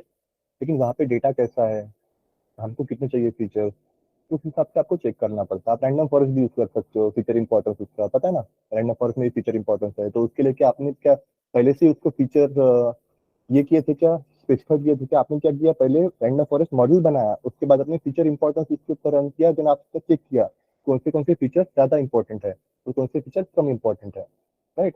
तो इस तरीके से आप देखते हो, राइट। अब मुझे एक क्वेश्चन है, आप बताइए रैंडम फॉरेस्ट में जब आप फीचर इंपॉर्टेंस यूज करते हो तो उसके अंदर जो फीचर्स आते हैं वो कैसे रहते हैं, वो डमीज वाले रहते हैं या फिर एक्चुअल फीचर्स की वैल्यू आती है? एक्चुअल फीचर्स क्यों sir? Actual features. Are you sure? This anyone? Yes. एक बार चेक करो, ठीक है। आज क्या करो, पहले रैंडम फॉरेस्ट बनाओ, उसके ऊपर फीचर सिलेक्शन फीचर इंपॉर्टेंस देखो, ठीक है। कौन से फीचर्स की वैल्यू वहाँ पर आ रही है एक बार चेक करो, कल के क्लास में भी सबसे पहले वही बताना, ठीक है। Fine, okay. तो देखो यहाँ पर ये अपना इस तरीके से वर्क होता है, ठीक है। That's why 10 to 15 features are like sufficient for any model. उसको हैंडल भी कर सकते हो आप बाद में, वैलिडेशन डेटा में क्या कर सकते हो आप उसको प्रॉपर्ली हैंडल भी कर सकते हो, कम फीचर रहे तो अपना मॉडल भी बेस्ड रहता है, ठीक है। कर्व ऑफ डायमेंशनलिटी जो है अपना वो भी वहाँ पर मतलब नहीं होता है, ठीक है। स्केलिंग में भी आपके पास है, स्केलिंग यूजुअली क्या है, ये प्रोसेस जो है स्केलिंग का स्टेप ये स्किप ही हो जाता है इंडस्ट्रीज में। क्यों स्किप होता है? क्योंकि वो जो इनिशियल मॉडल है जिसको स्केलिंग लगती है वो यूज ही नहीं करते, राइट। तो यूजुअली ये स्किप हो जाता है, लेकिन आप इंटरव्यू में बता सकते हो कि हमने स्केलिंग किया था, ठीक है। और like they will ask you if you are use this algorithm then why you have done this scaling. तो आप बोल सकते हैं कि हमको चेक करना था डिस्टेंस बेस्ड एल्गोरिथम पर भी, so that's why we have check with the scaling techniques, okay. Scaling technique पे भी ये कुछ है कि कहाँ पर कौन सी स्केलिंग टेक्निक यूज करनी है, कौन से स्केलिंग टेक्निक आपके पास? Normalization and standardization. Normalization, standardization. Okay, अब मुझे बताइए कि मिन मैक्स स्केलर और स्टैंडर्ड स्केलर कौन से डेटा पे प्रॉपरली रहेगा यूज किया था? मिन मैक्स स्केलर का यूज करना चाहिए? नॉर्मली डिस्ट्रीब्यूटेड है तो स्टैंडर्ड स्केलर यूज करना है, और नॉर्मली डिस्ट्रीब्यूटेड नहीं है तो नॉर्मलाइजेशन। Okay, right, okay. तो हर किसी का एडिशन मिन मैक्स स्केलर, देखो एक ही टेक्निक नहीं है अपने पास, बहुत सारी टेक्निक्स है, ठीक है। और वो हर बार वही यूज करेंगे ऐसा भी नहीं है। मिन मैक्स स्केलर है, स्टैंडर्ड स्केलर है, रोबोट स्केलर है, राइट। एब्सोल्यूट मैक्सिमम स्केलर है, स्केलिंग है आपके पास, एक लॉग स्क्वायर रूट भी कर सकते हो आप इसका। तो इस तरीके से क्या है, डिफरेंट डिफरेंट स्केलिंग टेक्निक्स है। तो आप जब भी बता रहे हो ना इंटरव्यू में, if you are telling the scaling technique, तो क्यों अपनी स्टैंडर्ड स्केलर ही यूज किया, ठीक है। इसका रीजन पहले फाइंड करके रखो, ठीक है। मिन मैक्स स्केलर यूज किया तो क्यों वही यूज किया, तो इस टाइप के आपके पास क्या है रीजन होने चाहिए, क्योंकि क्रॉस क्वेश्चनिंग वहां पर होती है। Fine, okay. अब देखो, अब क्या करते हैं, अब ये हो गया अपना क्रिएटिंग डमीज भी बन गया, अपने सब बन गया, ठीक है। अब क्या करते हैं, हम मॉडल ट्राई कर लेते हैं, ठीक है। मॉडल आपने बना लिया, we can build the model. ये जो है ना, ये जो आपने यहाँ पे देख रहे हैं थ्योरेटिकली, ये इसके हम एग्जांपल देखने वाले, ठीक है। जब मशीन लर्निंग स्टार्ट होगा तो फीचर सिलेक्शन, डिपेंडिंग एक बार इंक्लूड भी करके देखेंगे, आउटलायर भी फाइंड करके देखेंगे, एक एग्जाम्पल इसका देखेंगे, ठीक है। अभी आपको जो एक्सप्लेन करना है प्रोजेक्ट इस हिसाब से देख रहा हूँ। तो model building, so you can use the different different algorithms. आपने कैसे किया, आप जब बताते हो तो इस तरीके से बताओ कि you are tried, like mostly क्या होता है, अगर पीओसी बता रहे हो ना तो बूस्टिंग टेक्निक से ज़्यादा बताओ, ठीक है। रैंडम फॉरेस्ट डिसेंट्री वगैरह नहीं यूज करते थे, रैंडम फॉरेस्ट, एडा boost, XD boost, gradient boosting, इस तरीके से टेक्निक हमने यूज किया, इससे हमको अच्छा रिजल्ट मिल गया था। ठीक है, एलटीपी प्रोजेक्ट है आपका, लॉन्ग टर्म प्रोजेक्ट है, उसके ऊपर आप काम कर रहे हो, so you can say that you have tried different techniques, you have like work on all this techniques, right. अब देखो यहाँ पर प्रॉब्लम देखो क्या है मॉडल बिल्डिंग में, ध्यान से देखो यहाँ पर। ठीक है, आपने क्या किया, मॉडल 1 आपका बनाने का था आपको, क्या के लिए फर्स्ट जो डेटा था आपका, डेटा क्रिएशन आपका हो गया। ठीक है, डेटा क्रिएशन आपकी स्टेप हो चुकी है। उसके फिर क्या किया आपने, डेटा क्रिएशन में फर्स्ट ट्राई किया मीन से। ठीक है, सेकंड आपने यूज किया CNN कंप्यूटर। ठीक है, राइट, ये दोनों आपने यूज कर लिए।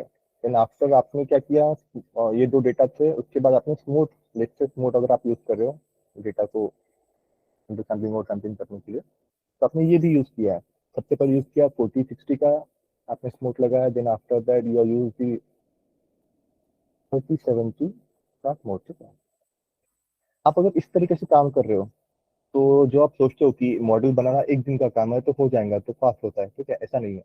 आपने क्या किया, डेटा बनाया। ठीक है, डेटा आपने दो बनाया, सिंगल डेटा जो आपका सेम डेटा है उसके ऊपर आपने मीन भी परफॉर्म किया, सेम डेटा पे आपने कैनन इंप्यूटर भी परफॉर्म किया। आपको नहीं पता, यहाँ पर ये स्टेज पे आपको नहीं पता रहता कि कौन सा रिजल्ट अच्छा देने वाला है। कब तक नहीं पता रहता है, जब तक हम मॉडल नहीं बिल्ड करते, राइट, करेक्ट है। आपको कब पता चलता है कि हमारा डेटा जो हमने लिया है उसके ऊपर मॉडल अच्छा वर्क कर रहा है नहीं कर रहा है, तो उसके लिए क्या करना पड़ता है अपने को, हर बार एक डिफरेंट ट्राई करना पड़ता है। तो इनिशियली जब आप वर्क करते हो तो आपके पास सिंगल डेटा सेट था, सबसे पहले आपके पास क्या था, single data set single data set था डेटा क्रिएशन के बाद। अब यहाँ पर कितने हो गए आपके पास डेटा सेट, आपने दो मेथड यूज किया, तो आपके पास कितने डेटा सेट होंगे यहाँ पे, 2 डेटा सेट। के बाद आपने स्मूथ परफॉर्म किया, तो आपने 2 डेटा सेट थे, 2 के ऊपर क्या किया, 40-60 भी लगा के देखा, 30-70 भी किया, तो आपके यहाँ पे कितने डेटा सेट हो गया अवेलेबल आपके, कितने हो गए आपके डेटा सेट, ये दोनों मतलब 40-60 ऑन मीन, 70-30 ऑन मीन, कितने हो गए, 2, 4 डेटा सेट आपके यहाँ पे बन गए। ठीक है, तो आप जब बताते हो ना इंटरव्यू में, मैंने देखा है, तो सिर्फ आप क्या बताते हो, सिंगल डेटा सेट था, फिर उसके ऊपर हमने वर्क किया, ऐसा नहीं रहता है। क्या होता है ना, आप जब वर्क करते हो तो आपके पास n number of data set यहाँ पे बन जाते हैं। ठीक है, फिर उसके ऊपर आपने कौन सी मेथड ट्राई किया था, उसके आपके क्या है, जैसे आपके पास सपोज मीन से ट्राई किया और कैनन इनपुट से ट्राई किया, तो इनिशियली आपके पास 2 डेटा सेट थे, फिर आप ये दो डेटा सेट है, इसको लेके आप सामने गए। ठीक है, सामने जाते वक्त आपको और एक जगह पे क्या करना पड़ा, उसको भी हर डेटा सेट के ऊपर डिफरेंट टेक्निक्स अप्लाई करनी पड़ी। जैसे स्मूथ आप अप्लाई कर रहे हो, तो एक बार आपने 40-60 करके देखा, एक 30-70 करके आपने एक डेटा सेट बना लिया, तो आपके पास यहाँ पे कितने हो गए, 4 डेटा सेट बन गए। नाउ अब जब आप काम करेंगे तो we have to work on this 4 data set. ठीक है, जो मॉडल आप अप्लाई करके देखने वाले हो तो कितने डेटा सेट पे देखेंगे, 4 डेटा सेट के ऊपर। फिर उसमें से आप देखेंगे कि कहाँ पर बेस्ट रिजल्ट आ रहा है, कहाँ पर हमारा ओवरफिट नहीं हो रहा है मॉडल, ट्रेनिंग टेस्टिंग में एक्यूरेसी प्रॉपर आ रही है। ठीक है, तो हम वहाँ पे सोचेंगे कि क्या करना है, कौन सा अपने को फाइनलाइज करना है, राइट। तो फाइनलाइजेशन स्टेप ये यहाँ पर नहीं होती है, डेटा क्रिएशन में कभी फाइनलाइज नहीं होता है अपना मॉडल, मतलब कौन सा डेटा सेट रहने वाला है। तो there are n number of data set you have to manage. ठीक है, वो सब डेटा सेट मिला के आपको साथ में लेके चलना पड़ता है। तो this is like kind of like it will create somewhat like confusion also when you actual work। तो डेटा सेट बहुत बड़े रहते हैं, फिर उसको सबको 3-4 डेटा सेट साथ में लेके चलना है। ठीक है, सबसे सिमिलर डिफरेंट वर्क करना है, या फिर उसके ऊपर मॉडल वर्क करना है। ठीक है, आपको एक एक्सेल ही मेंटेन करनी पड़ती है कि मैंने ये डेटा सेट पे ये वर्क किया तो मेरे को ये रिजल्ट मिला। ठीक है, या फिर आप पाइथन में भी कर सकते हो, एक शीट रेडी कर सकते हो कि रिजल्ट क्या क्या आते हैं, वो रिजल्ट वहाँ पे स्टोर होंगे। तो इस तरीके से क्या होता है, मॉडल आपका वर्क करता है। तो मॉडलिंग करते वक्त, मॉडलिंग का जब आप आंसर देते हो, हमने मॉडल किया तो मॉडल आपने एक यूज केस के लिए, सिंगल मॉडल के लिए आपने 4 डिफरेंट डेटा सेट के ऊपर मॉडल अप्लाई किया, फिर आपने क्या किया, 4 में से एक आपका फाइनलाइज हुआ, ये आपने फाइनल कर लिया। फाइन, अगर एक्यूरेसी नहीं मिलती है तो इस केस में क्या करते हो आप, we use to do the hyper parameter tuning, we use to do the parameter tuning, parameter tuning.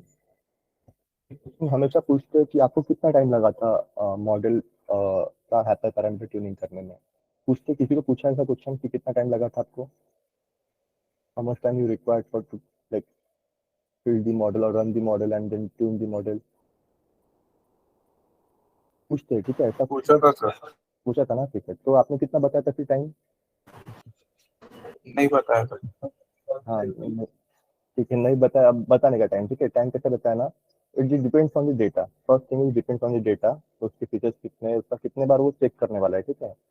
तो ये यूजुअली क्या होता है ना, डेटा अगर ज़्यादा बड़ा है आपका, तो हाइपर ट्यूनिंग ये take like 2 hours to 4 hours और लाइक मोर टाइम, ओके। वो डिपेंड करेगा, अगर आप डेटा आईक्यू वगैरह पे काम कर रहे हो, उससे अगर आपको हाइपर ट्यूनिंग करके देखना है, तो डेटा अगर बहुत ज़्यादा था आपका मॉडल का, तो it will take much more time, ठीक है, क्योंकि वहाँ पे जॉब क्रिएट करने के लिए कभी कभी 2-3 घंटे लग जाते हैं, ठीक है।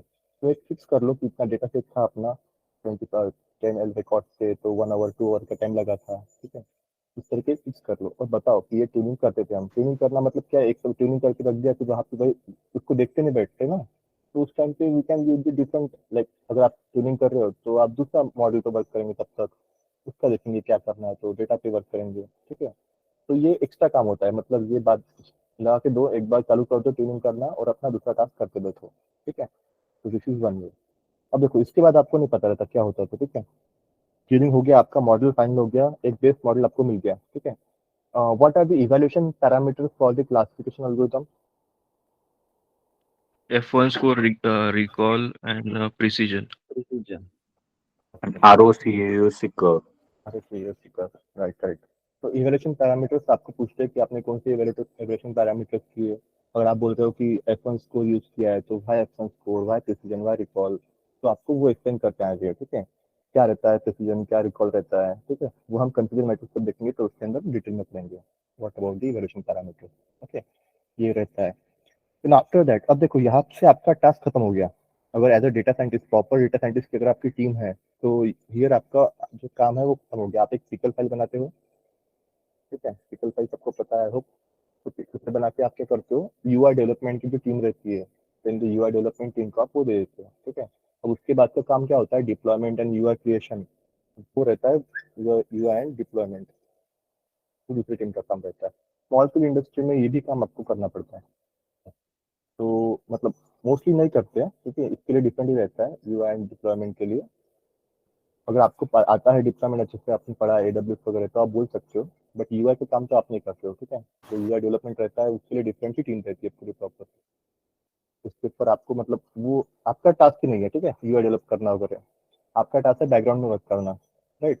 डिप्लॉयमेंट में आप काम कर सकते हो, डिप्लॉयमेंट वो डिपेंड करता है, डिप्लॉयमेंट आपको आता है तो बताओ, otherwise you can directly tell that deployment के लिए डिफरेंट टीम थी, यूआई एंड डिप्लॉयमेंट के लिए, फाइन। तो यूआई क्या रहता है, क्लाइंट को जब हम मॉडल देते हैं, तो हम क्या क्लाइंट को पिकल फाइल थोड़ी देंगे ना उनको टेस्ट करने के लिए, अगर क्लाइंट को टेस्ट करना है मॉडल आपका कि प्रॉपर्ली रन हो रहा है नहीं हो रहा है, तो उसके केस में क्या करते हो, आप एक यूआई बनाते हो, ओके।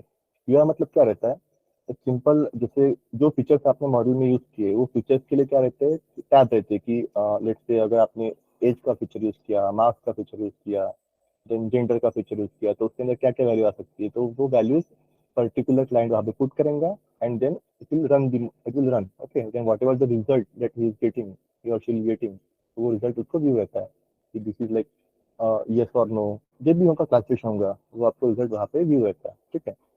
अब इसके बाद का एक क्वेश्चन बहुत इंपॉर्टेंट है, डिप्लॉयमेंट हो गया, ठीक है।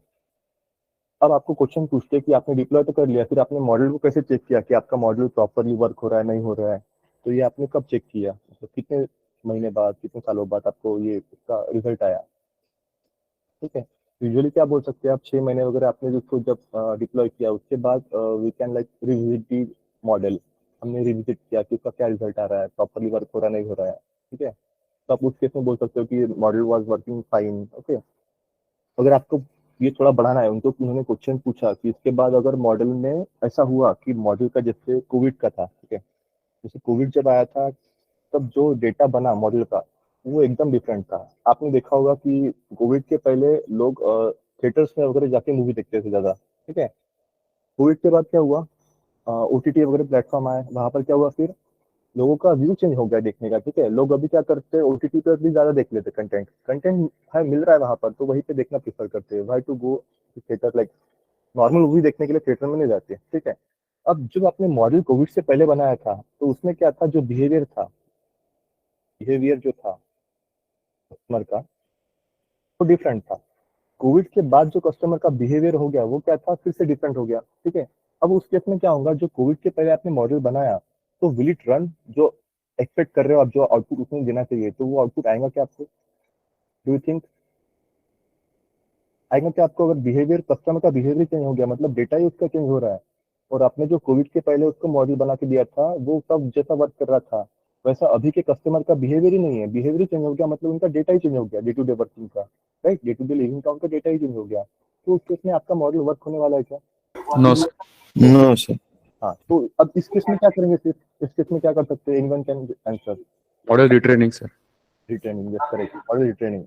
तो उसके लिए क्या है, अपने को रिटर्न करना पड़ता है मॉडल को। आइदर देखो उसमें दो टाइप्स है, आइदर लाइक पार्शियल डेटा जो है आप पार्शियल डेटा चेंज कर सकते हो, ठीक है, पार्शियल डेटा चेंज कर सकते हो या फिर ऐड कर सकते हो, पार्शियल डेटा ऐड कर सकते हो कुछ डेटा उसके अंदर, add the data to model, ठीक है। लेकिन अगर पूरा ही डेटा चेंज हो गया मतलब बिहेवियर ही पूरा चेंज हो गया तो what we have to do, we have to again change the data and retrain the model. इस तरीके से काम होता है। अब देखो ये सारी चीजें करने के लिए ये जाता है एमएल ऑप्स के अंदर कंसेप्ट, ठीक है। तो ये अपना मतलब एक्चुअली आपका नहीं है अभी, ये एमएल ऑप्स के अंदर रहता है इस तरीके से मॉडल रिट्रेन करना, मतलब वो उसमें टेक्निक्स रहती है, ड्रिफ्ट एंड लाइक कुछ और रहती है concept drift and data drift, एक सर्च करना, ठीक है, इसका थोड़ा पढ़ लेना, data drift and concept drift तरीके से रहता है कुछ, ठीक है। तो क्या करता है, हम मॉडल फिर से रिटर्न करते हैं, ओके। अब जो हम वर्क कर रहे हैं, अब जब आपने पूरा वर्क कर लिया यहाँ तक, यहाँ से आपने पूरा मॉडल बना लिया, कंप्लीट कर लिया, ठीक है। तो डू यू थिंक कि हम इस तरीके से ही वर्क करते हैं इंडस्ट्रीज में भी, या फिर हम कुछ एमएल पाइपलाइन बनाते हैं? We use to create ML pipeline, ठीक है। अब देखो आप क्या कर रहे हो, हर स्टेज के बाद फिर से ट्राई कर रहे हो, ईडीए परफॉर्म किया, आउटलायर निकले, ठीक है, सेव कर लिया उसको, ठीक है, देन एनकोडिंग कर रहे हैं, जो भी आप टास्क परफॉर्म कर रहे हैं, मॉडल बिल्डिंग कर रहे हैं, तो आप क्या कर रहे हो, स्टेप बाय स्टेप इसको करके देख रहे हैं। लेकिन व्हेन एक्चुअल जब एलटीपी वगैरह रहता है पीओसी में चल जाता है ये काम, बट एलटीपी जब रहता है तो use to create ML pipeline. Pipeline क्या रहता है? Can anyone, do you know what is ML pipeline?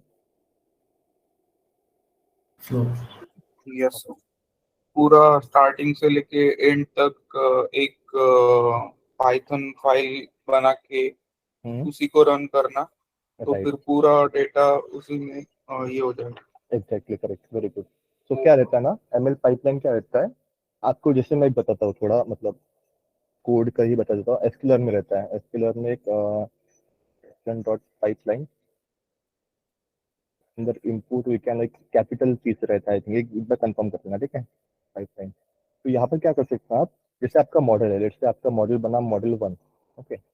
Model 1 आपको क्या करना है, let's say this is our resulting we are storing, okay. तो आप क्या कर सकते हो, एक पाइपलाइन बना के क्या करना है आपको, यहाँ पे अगर आप लेट्स से अगर आप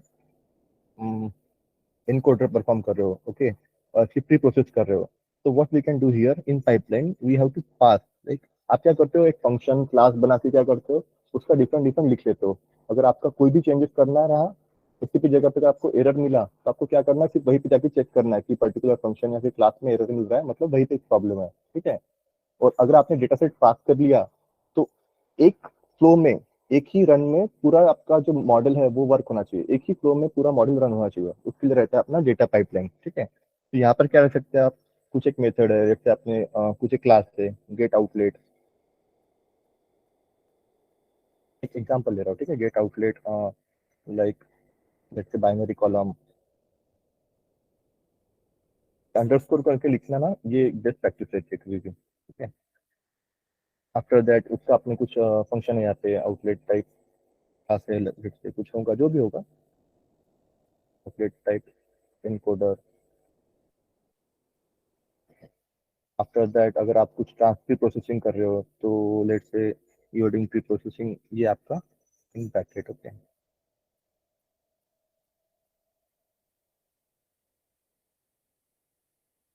हो गया आपका इस तरीके से। देन आफ्टर दैट आप अगर मॉडल लगा रहे हो वहाँ पर, लेट्स से रैंडम फॉरेस्ट आपने यूज कर लिया,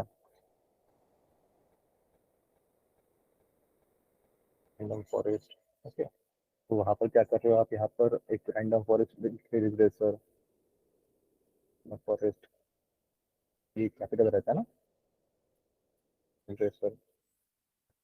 तो यहाँ पे आपकी वैल्यूज पास करके रखते हैं, उसके लिए मैक्सिमम डेप्थ जो भी रहते वैल्यूज आईजीएम डेप्थ जैसे इक्वल टू 10 और जो भी रैंडम स्टेट only. जो भी वैल्यूज रहते हैं, ठीक है, जो भी आपकी वैल्यूज रहते हैं वो आप यहाँ पे पास कर रहे हो। तो ये क्या कर रहे हो, एक फिर से एक और ले लेते हैं, ठीक है। और इस यहाँ पे सपोज आपने इस तरीके से किया कि प्री प्रोसेसिंग करनी है आपको,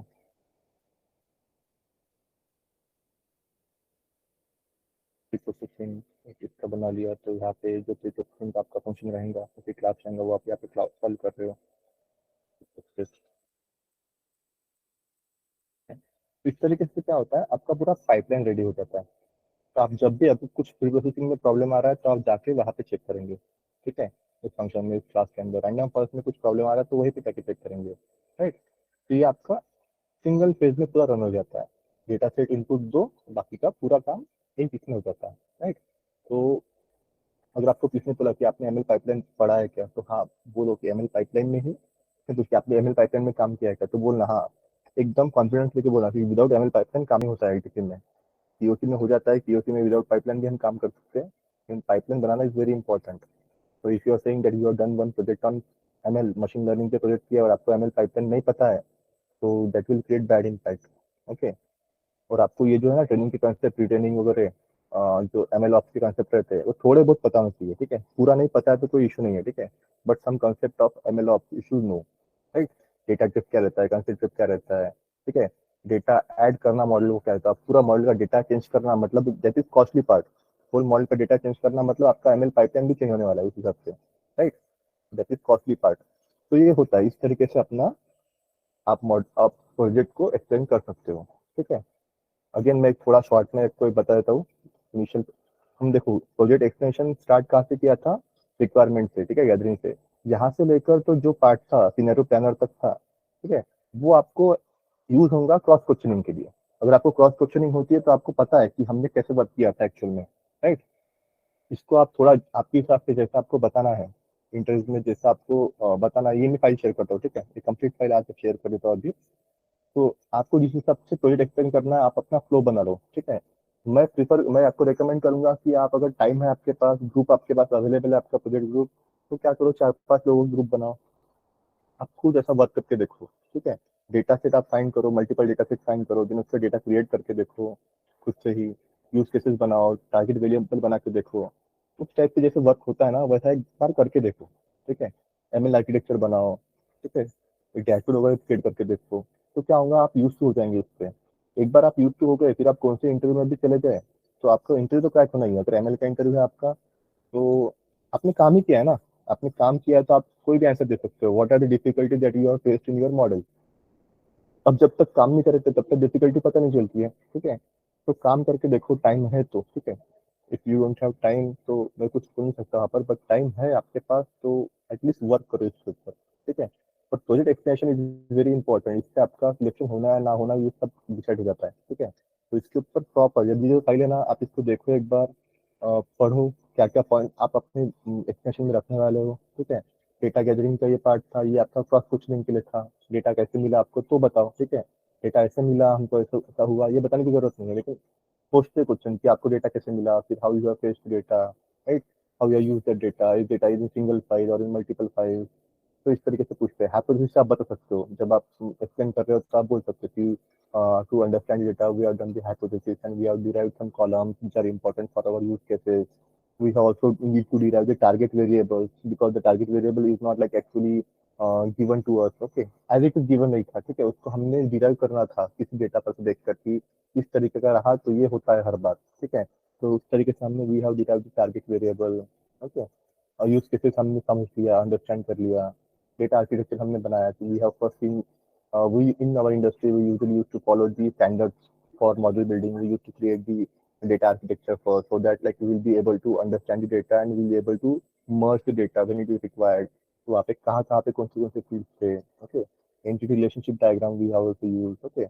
एमएल आर्किटेक्चर हम जो करने वाले हैं कि हम डेटा लेके से वर्क करने वाले हैं, ठीक है। जो भी आप करने वाले हो तो वो पूरा यहाँ पर क्या रहता है, आप सेट रहते हो, ठीक है। इनकेस अगर टाइम पे कुछ चेंजेस होते हैं तो you can like go again and change the architecture and again work according to that. But mostly क्या होता है 99.95 to 99% टाइम्स क्या होता है, एक बार ये बन गया ना तो इसके बाद फिर से चेंज नहीं होता है। मतलब आपका ये बनने के लिए टाइम लगता है, ठीक है, ये जो पहले की चीजें रहती है ना उसको बनने के लिए टाइम लगता है। तो वहाँ पे जो एक्सपर्ट एडवाइस देते हैं आपके मैनेजर की, आपकी टीम लीड की, उन्होंने बहुत सारे प्रोजेक्ट किए रहते हैं, तो वो भी आपको एडवाइस देते हैं इस तरीके से करो, right. Then univariate EDA analysis किया आपने, ईडीए किया डेटा के ऊपर, फीचर इंजीनियरिंग किया, right, feature selection, scaling, then modelling, ये जो बातें हैं ना ये आपको बतानी है कि हमारे कॉलम्स ऐसे कॉलम्स थे, then we are replace the columns with other. तो ये आपका थोड़ा बताएंगे कि आपने टेक्निकली आप स्ट्रॉन्ग होते हैं, ठीक है, इस तरीके से कुछ आपने बताया, राइट। तो कैसे बताना है वो आप डिसाइड करो, लेकिन ये सारी चीजें कवर होनी चाहिए आपके डेटा मॉडल एक्सप्लेनेशन में, ठीक है। बायस वेरिएंस पे क्वेश्चन पूछ लेते हैं तो वो हम देखेंगे, ठीक है। अभी आपको मैंने शॉर्ट में बताया कि क्या रहता है बायस, क्या वेरिएंस रहता है, what is overfitting, underfitting, कट ऑफ डायमेंशनलिटी क्या रहता है, what are the number of actual number of features in your last model, तो 10 to 15 ही बताओ, ठीक है, इससे ज्यादा नहीं, ठीक है। मॉडल बिल्ड किया, देन इवैल्यूएशन पैरामीटर चेक किए, यूआई एंड डिप्लॉयमेंट अगर आपको आता है डिप्लॉयमेंट तो you can say, otherwise you can say that there is a different team. Then आप उसके बाद आपने मॉडल को कैसे चेक किया, ये क्वेश्चन हमेशा आता है कि how you are check your model. कुछ दिनों बाद टाइम तो लगता है ना, अब आपने देखिए मॉडल बना के दिया तो एक दिन में तो उसका अपने को रिजल्ट नहीं मिलने वाला, फीडबैक नहीं मिलने वाला कि कैसा वर्क हो रहा है। तो 6 महीने हमने उनको दिया, फिर उन्होंने रन किया, 6 महीने बाद हमने उसका रिजल्ट देखे कि रिजल्ट किस तरीके से आ रहे हैं, तो it was like working good, ठीक है। क्लाइंट ने अप्रिशिएट किया हमको, हमारे काम को, कि मॉडल अच्छा वर्क हो रहा है, ठीक है। और उन्होंने क्वेश्चन पूछ लिया कि मॉडल तो अगर अपने को रिटर्न करना रहा तो कैसे करते हैं, ठीक है, एमएल पाइपलाइन क्या रहता है। So this type of things you have to add in your project. Clear? So I hope that like something is added to your knowledge in like how to explain the project. Clear है ये? Yes, sir. Yes, sir. ठीक, कुछ question sir. से पूछो अभी, ठीक है। अभी हम 10 मिनट क्वेश्चन लेते हैं, question answer, and then sir अपन टारगेट वेरिएबल कैसे डिसाइड करते हैं? वो डिपेंड करता है आपके यूज केस के ऊपर, ठीक है।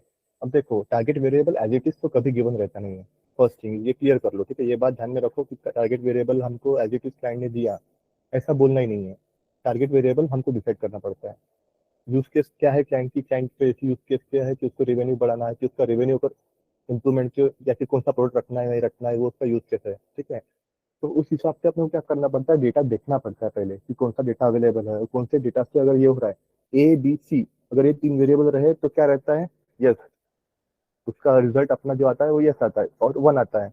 अगर प्रॉब्लम इज ऑफ क्लासिफिकेशन, अगर बी सी डी रहा, let's say B C D features available है, उसका रिजल्ट ऐसा रहा तो वो लेट्स से 0 रिजल्ट आता है। ये हमको पता रहता है, ठीक है, डेटा पर से हमको मालूम पड़ता है।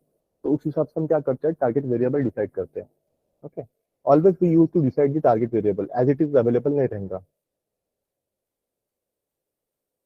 सर आकाश बोला। क्वेश्चन पूछा गया था जिसमें जैसे अपने डेटा के अंदर आउटलायर्स होते हैं, तो किसी कॉलम के अंदर आउटलायर तो उसको इंक्लूड करने के लिए अलग ट्रांसफॉर्मेशन यूज करते हैं। एक तो ये था कि किस बेस पे ट्रांसफॉर्मेशन करते हैं, लॉग है, सिग्मा एक्सप्लेनेशन है, क्या देख के मतलब कैसे डिसाइड करते हैं कि ये वाला ट्रांसफॉर्मेशन करना है? हाँ, तो जैसे मैंने आपको बताया कि स्केलिंग करते हो कि ये स्केलिंग क्यों करना है, ठीक है, ये ट्रांसफॉर्मेशन क्यों करना है, लॉग ट्रांसफॉर्मेशन क्यों कर रहे हैं आप, ठीक है। तो वो आपको हर इसका आंसर पता चाहिए। और फर्स्ट थिंग इज लाइक ना, आउटलायर जब रहता ना तो यूजुअली हम क्या कर लेते हैं, अगर मॉडल आपका डिफरेंट यानी एडाबूस इस टाइप से है तो उसको हैंडल करने की जरूरत नहीं पड़ती, उसमें स्केलिंग और ये जो चीज़ें है ना इतना कुछ मायने नहीं रखता। बट अगर आप दूसरा एल्गोरिथम यूज कर रहे हो तो उस केस में आपको ये फाइन डेटा में अगर सेंस नहीं बन रहा है, डेटा की अगर एज की वैल्यू -19 दिख रही है या फिर 200 आ रहा है, तो उस केस में एक तो आपके पास ऑप्शन रहता है, you can drop those like values, okay, ये फर्स्ट ऑप्शन रहता है। सेकंड, अगर आपको इम्प्रूव करना है तो उसको क्या करते हो, क्वेश्चन ऐसे था कि ट्रांसफॉर्मेशन है तो किस मतलब कौन सा ट्रांसफॉर्मेशन कर रहे हो, तो किस बेस पे कर क्या हाँ, तो ट्रांसफॉर्मेशन कौन से बेस पे करना एक्सप्लेनेशन है, क्या दिखते होता है? हाँ वो डिपेंड करेंगे आपके डेटा पे और आप कौन सा ट्रांसफॉर्मेशन यूज कर रहे हो। विच डेटा लाइक जैसे मैंने बताया कि डेटा अगर नॉर्मली डिस्ट्रीब्यूटेड है तो उस केस में आपको क्या रहता है, स्टैंडर्ड की तरफ यूज करते हो, तो इस केस में क्या है, ट्रांसफॉर्मेशन देखना पड़ेगा आपको कि वहाँ पे कौन सा बेस्ट सुटेबल है, ठीक है। तो ये जो है ना डेटा पे कौन सा सुटेबल है वो मैं आपको बताता हूँ, ओके, इन नेक्स्ट क्लास, और maybe when we do the outlier part कि कौन सा ट्रांसफॉर्मेशन कहाँ पे बेस्ट है, तो एक बार देखेंगे। उसके बाद मतलब मेन क्वेश्चन ऐसे था जैसे कि अगर ट्रांसफॉर्मेशन कर रहे हैं तो चीज ये थी कि एक ही कॉलम पे एक ही फीचर पे करते हैं, होल डेटा पे ट्रांसफॉर्मेशन होता है, उन्होंने ऐसा पूछा है। नहीं, ट्रांसफॉर्मेशन मतलब आपका ट्रांसफॉर्मेशन कैसा हो रहा है, आप सिर्फ पर्टिकुलर आउटलायर रिमूव कर रहे हो ट्रांसफॉर्मेशन से या फिर क्या कर रहे हो हाँ, ट्रांसफॉर्मेशन? सिर्फ आउटलायर के लिए। आउटलायर के लिए ना, तो पर्टिकुलर कॉलम का जो आपका आउटलायर है वहाँ पे जो आपको करना है तो उस हिसाब से डिपेंड करेगा वही कॉलम के ऊपर। फुल डेटा पे नहीं करेंगे ना ट्रांसफॉर्मेशन फिर। वो जो रहेंगे ना और आउटलायर अगर का उस अपना, पे उसके अंदर आपको पर्टिकुलर कॉलम पे अगर ट्रांसफॉर्मेशन करा तो उन्होंने बोला कि रिलेशन दूसरे कॉलम्स के साथ में चेंज हो जाएंगे, इसकी रिलेशन वजह चेंज, से पूरे मॉडल।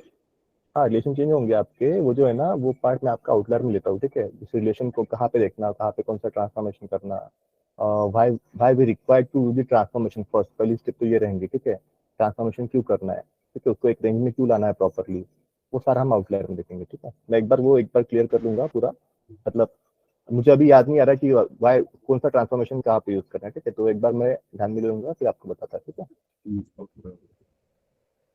सर अगर हम क्लाइंट के साइड पे काम कर रहे हैं तो हमारा फाइनल प्रोडक्ट क्या होगा? क्लाइंट की साइड पे काम करें तो फाइनल प्रोडक्ट क्या बोला आपने? हाँ सर। फाइनल प्रोडक्ट क्या रहता है जो आप मतलब उनके एनवायरनमेंट में काम कर रहे हो आप, तो जैसे आप इधर काम करते हो अपने कंपनी में वैसे ही उधर काम कर रहे हो।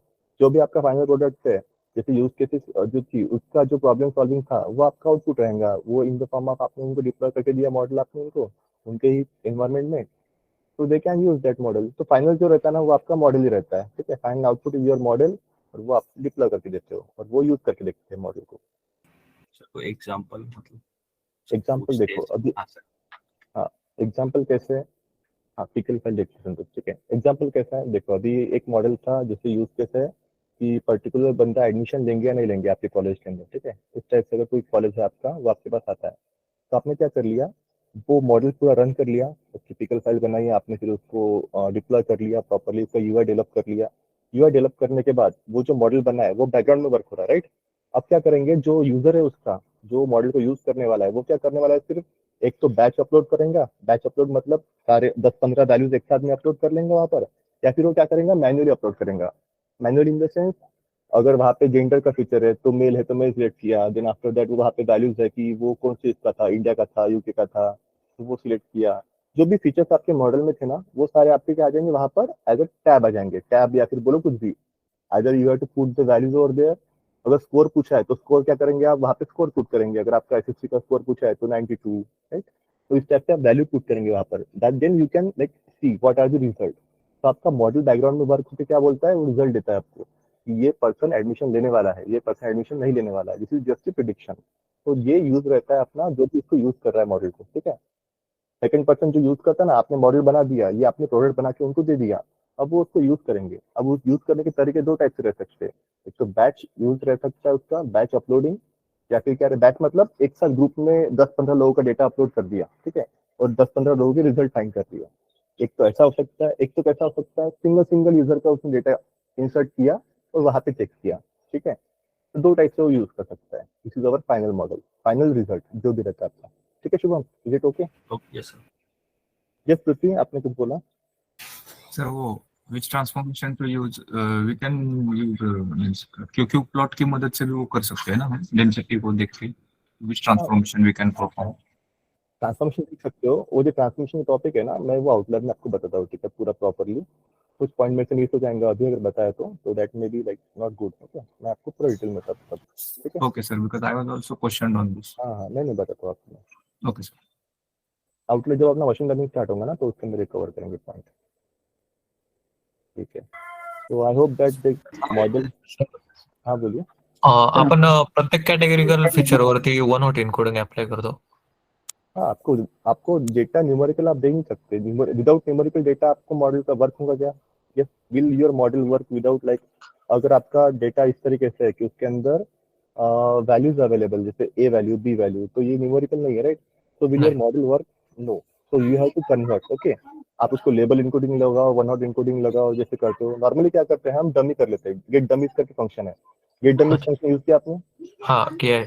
हाँ, तो गेट डमीज में क्या रहता है, जो कैटेगरिकल वेरिएबल है उसकी लिस्ट पास कर दो और डायरेक्टली वो सबके क्या बना देता है, डमीज बना देता है आपको। उसमें फिर इतना सोचना नहीं पड़ता, डायरेक्टली रिजल्ट मिल जाता है, then you can pass to the model without like converting it to the numerical variables. We can not like perform the modelling, okay. वहाँ पे मॉडल रन ही नहीं होता। हाँ नहीं, मुझे क्वेश्चन पूछा था कि कब हम लेबल इनकोडिंग यूज कर सकते हैं और कब वन हॉट इनकोडिंग यूज कर सकते हैं. देखो लेबल इनकोडिंग में क्या रहता है, अगर डेटा आपके पास 2-3 ही वैल्यूज है उसके अंदर, तो आप क्या करते हो, उसको खुद से भी यानी मतलब लेबल इनकोडिंग कर सकते हो 0 1 2। जब आपको प्रायोरिटी पता है उसकी, ये फर्स्ट प्रायोरिटी पे, सेकंड पे, थर्ड पे, तो आप क्या कर सकते हो, खुद से दे सकते हो 0 1 2, लाइक ऐसे कर सकते हो। सबको प्रायोरिटी नहीं पता है, जब बहुत सारे वेरिएबल्स अवेलेबल है तो we can do the one hot encoding, उसके अंदर मतलब एक साथ में ही मतलब कर दो 010 इनके फॉर्मेट के अंदर, वैसे कर सकते हैं। ठीक है सर फाइनल प्रोजेक्ट का एक्सप्लेनेशन कंक्लूड कैसे करना है सर? उनको क्या कैसे एक्सप्लेन करना है कि आउटपुट क्या मिला हमको? हाँ फाइनल आप ऐसे बोल सकते हो क्या हाँ फाइनल आप बोल सकते हो कि हमने ट्रेनिंग और टेस्टिंग डेटा पे we have got this kind of accuracy, okay.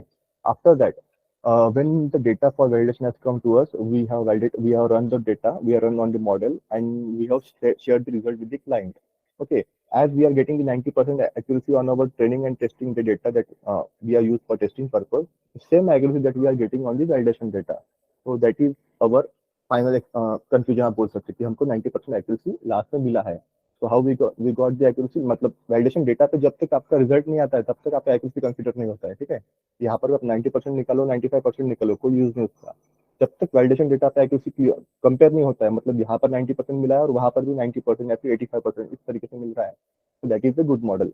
और हमारा मॉडल वैसा वर्क हुआ था और हमने वो फाइनल कर लिया, ठीक है। That is our conclusion. Okay sir, got it. तो फिर पिकल फाइल जनरेट करके मेल करना है, इतना ही तो है, वही ना? व्हाट क्या करना है? पिकल फाइल जनरेट करके क्लाइंट को मेल करना है? नहीं, पिकल फाइल जनरेट करके डायरेक्टली मेल नहीं करते हम, वो एकदम बैड वे हो गया वर्किंग का। क्लाइंट को मेल करना है मतलब पिकल क्लाइंट के पास डेटा साइंस टीम चाहिए उसके लिए, ठीक है, वो देखने के लिए पिकल फाइल दे दिया और उनको वर्क करेंगे ऐसा नहीं है, ठीक है। तो क्या करना पड़ता है हमको, यूआई डेवलपमेंट करके देना पड़ता है उनको। पीओसी भी रहा नॉर्मली तो भी हम क्या करते हैं, यूआई डेवलपमेंट कर लेते हैं, ठीक है, और यूआई डेवलपमेंट करके हम उनको दे देते हैं, फिर वो उसके ऊपर ट्राई करते हैं, राइट, वैल्यूज ट्राई करते हैं, डिफरेंट वैल्यूज में अप्लाई करके देखिए उसके ऊपर, then will get the result. Pickle file आप डायरेक्टली नहीं रहते ना, इतना अनप्रोफेशनल नहीं रहते हैं, ठीक है, इंडस्ट्री में।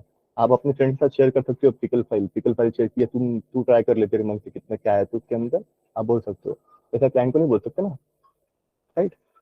तो उसे सिर्फ आपने अभी बताया वो बैच अपलोडिंग वो कर ही नहीं सकता, वो सिंगल अपलोड है, वो क्यों नहीं कर सकता यूआई पे बैच अपलोडिंग? यूआई पे बैच अपलोडिंग के लिए ऑप्शन रख सकते ना आप, यूआई क्रिएट कर रहे हैं, ठीक है, उसके अंदर आपको एक एक्सेल शीट में फीचर सेम रखने हैं आपको, वहाँ पर उसकी वैल्यूज डालनी है, वहाँ पर एक एक्सेल शीट में वो आप अपलोड कर नहीं सकते थे वहाँ पर मॉडल में, जैसे आप एक ही रिजल्ट देगा ना, हम चेक करेंगे यूआई पे एक कॉलम एपीआई एक रिजल्ट देंगे, ठीक है। अब देखो मैं आपको एक्सप्लेन करता हूँ, आपको थोड़ा यहाँ पे कंफ्यूजन हो रहा है। देखो बैच अपलोड मतलब क्या रहता है, जैसे आपने टेस्ट डेटा देते हो आप मॉडल को, टेस्ट डेटा के क्या करते हो आप, एक पूरा फाइल देते हो, राइट, उसके अंदर 100 फीचर 100 वैल्यूज रह सकती है, 100 रिकॉर्ड रह सकते हैं ना, समझ गए ना?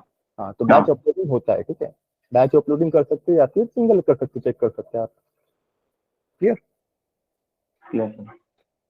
Yes Kriti sir validation data when we are supposed to ask for validation data, आपका एक बार मॉडल हो गया क्लियर आपके साइड से और आपको लग रहा है कि अभी हमारा मॉडल ओके हो गया, एक्यूरेसी भी अच्छे तरीके से आ गई, तो तब आप क्या बोलते हो क्लाइंट को, that we have done with our modelling part and to check our model we need some data, we need your validation data, okay. तो वो क्या करते हैं, फिर आपको डेटा प्रोवाइड करते हैं। फिर उसमें भी एक तकलीफ रहती है, वो डेटा प्रोवाइड करते हैं ना, तो वो डेटा उनके अगर डेटा साइंस की प्रॉपर टीम नहीं होंगी, वो नॉर्मल पीपल होंगे, जैसे वर्किंग पीपल है, वो फिर डेटा प्रोवाइड कर रहे हैं अपने को, तो क्या करते हैं ना, वो जैसे अपने को ट्रेनिंग के लिए डेटा दिया था उन्होंने उसी फॉर्मेट में प्रोवाइड कर देते हैं।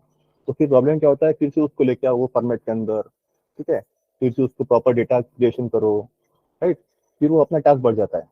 तो नॉर्मली हम ऐसा आस्क करते हैं कि जैसे हमने ये फीचर्स है, ठीक है, हमको इतना ही डेटा चाहिए, इसके अलावा हमको कुछ दो भी मत ज्यादा, और डेटा प्रॉपर दो, उसमें भी वो मिसिंग वैल्यू दे देते हैं डेटा में, वैलिडेशन डेटा में, फिर वो अलग से प्रॉब्लम रहता है, ठीक है। ये सारी डिफिकल्टीज रहती है, this are the difficulty that you are facing in your project, okay. तो आप ये बोल सकते हो कि हमने डेटा वैलिडेशन डेटा जब हमारे पास आया था तो उन्होंने क्या किया, डायरेक्टली जो ट्रेनिंग डेटा था उसका एक पार्ट निकल के, मतलब कहीं से तभी जैसे 2020 तक का उन्होंने आपको दिया था, तो 2021 का उन्होंने हमको डेटा दे दिया उनके सेम फॉर्मेट में, राइट, जो 7 फाइल्स में डेटा था वैसे ही दे दिया डेटा उन्होंने।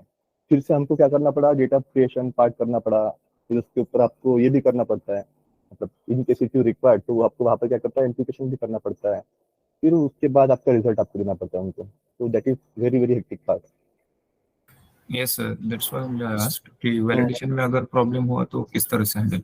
हाँ, ऐसे करना पड़ता है। वैलिडेशन में अगर प्रॉब्लम हुआ ना, वैलिडेशन डेटा में अगर उन्होंने डेटा ही अच्छे से नहीं दिया तो वहाँ पर तो फिर अपने को मतलब फिर से रिटर्न काम करना पड़ता है वैलिडेशन डेटा के ऊपर, ठीक है। तो दैट इज लाइक फिर वो लेंदी हो जाता है काम, फिर एक वीक का काम 2 वीक पे चला जाता है, तो ऐसी डिफिकल्टीज आती है, ये difficulty real time difficulty that you are facing in your model. Okay, Yes, sir. Good. Thank you. Sir validation data में भी डेटा लीकेज हो सकता है ना? वैलिडेशन डेटा में डेटा लीकेज का नहीं ना, वैलिडेशन डेटा हम क्या करते हैं वो देखा ही नहीं ना आपने मॉडल में, जो डेटा अपने को मिला है वो न्यू डेटा है। अब वो मॉडल ऑलरेडी इसके ऊपर ट्रेन हो चुका होगा और वैलिडेशन डेटा उन्होंने प्रोवाइड किया, ठीक है, और वो भी उसमें का ही पार्ट होगा, तो दैट इज देयर मिस्टेक, ठीक है, वो हम कुछ बोल नहीं सकते, वो क्लाइंट का मिस्टेक है। लेकिन आप उन्होंने अगर वैलिडेशन डेटा दिया अपने को, थोड़ा डिफरेंट डेटा दिया, मतलब 2020 तक का हमने ट्रेनिंग किया और 2021 का उन्होंने डेटा दिया, ठीक है, तो दैट इज लाइक वो डेटा मॉडल ने देखा ही नहीं कैसे, ठीक है, तो उसके ऊपर हम जब ट्रेस करते हैं ना मॉडल को, तो हमको एक्चुअली पता चलता है कि हमारा मॉडल कितना अच्छा है कितना कैसा है, तो राइट। और उन्होंने ऐसा किया, एक्चुअली करते नहीं है क्लाइंट भी, ऐसे कुछ ये नहीं रहते हैं, वो भी बहुत होशियार लोग रहते हैं, वो क्या करते हैं प्रॉपर डेटा आपको ऐसे देते हैं जिसमें मतलब उनको पैसे देना ना आपको, तो डेटा भी वैसा देंगे जो मॉडल ने देखा ही नहीं होगा कभी, ठीक है।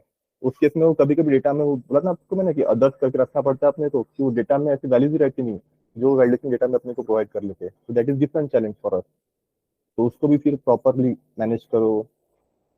These are like challenges that we have to follow. Okay, dummies जितने बनते नहीं है, जो आपका ट्रेनिंग डेटा रहता है उसके अंदर आपके 100 डमीज बन गए, यहाँ पे आपके 80 डमीज बन गए, ठीक है। बाकी डमीज कैसे करेंगे फिर क्या करना पड़ता है, वो जो कॉलम से आपके उन सबको जीरो नाम दे दो, जीरो कर दो, सॉरी वैल्यू की वो भी उसके अंदर ऐड कर दो, तो ऐसे भी वर्क करना पड़ता है, ठीक है। सर वो डेटा लीकेज का ही समझ रहा नहीं है, तो एक बार वापस उसको एक्सप्लेन कर सकते हो क्या? ठीक है, डेटा लीकेज का देख लेते हैं अब। जैसे हमारा जब रहेगा ना एमएल का पार्ट स्टार्ट होगा, तो डेटा लीकेज बायस वेरिएंस वो पूरा फिर से देखने वाले, ठीक है। ये तो अभी एक्सटेंशन था प्रोजेक्ट का शॉर्ट में,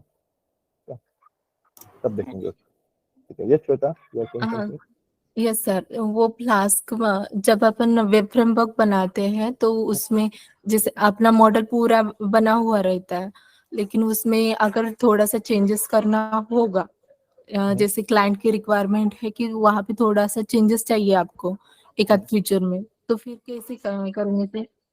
चेंजेस आपको जैसे पाइपलाइन रहता है ना, मॉडल आपका पाइपलाइन में बना हुआ था, तो चेंजेस अगर कहीं पे करना भी रहा आपको, तो दैट इज सिंपल टास्क। क्या करते हो आप, जहाँ पे पाइपलाइन में प्रॉपर क्लास है आपका, वहाँ पे चेंजेस करने हैं, तो वहीं पे जाके आप चेंजेस करेंगे, पूरे मॉडल में चेंजेस नहीं करेंगे, ठीक है। वो फ्लास्क में नहीं करेंगे क्या सर? वहाँ पर जब वो जो है ना, मैंने बताया ना, वो जो पार्ट है वो एक तो आपका नहीं रहता है, आपने पिकल फाइल बना के दे दिया, बाकी काम वो यूआई टीम और डिप्लॉयमेंट वाले करते हैं, ठीक है। इनकेस अगर आपको आता है वो पार्ट आपको बताना है, तो आपको ये रेडी रहना पड़ेगा क्वेश्चन के लिए कि वहाँ पे चेंजेस कैसे किए कैसे नहीं किए, ओके। तो दैट इज डिफरेंट पार्ट, ठीक है।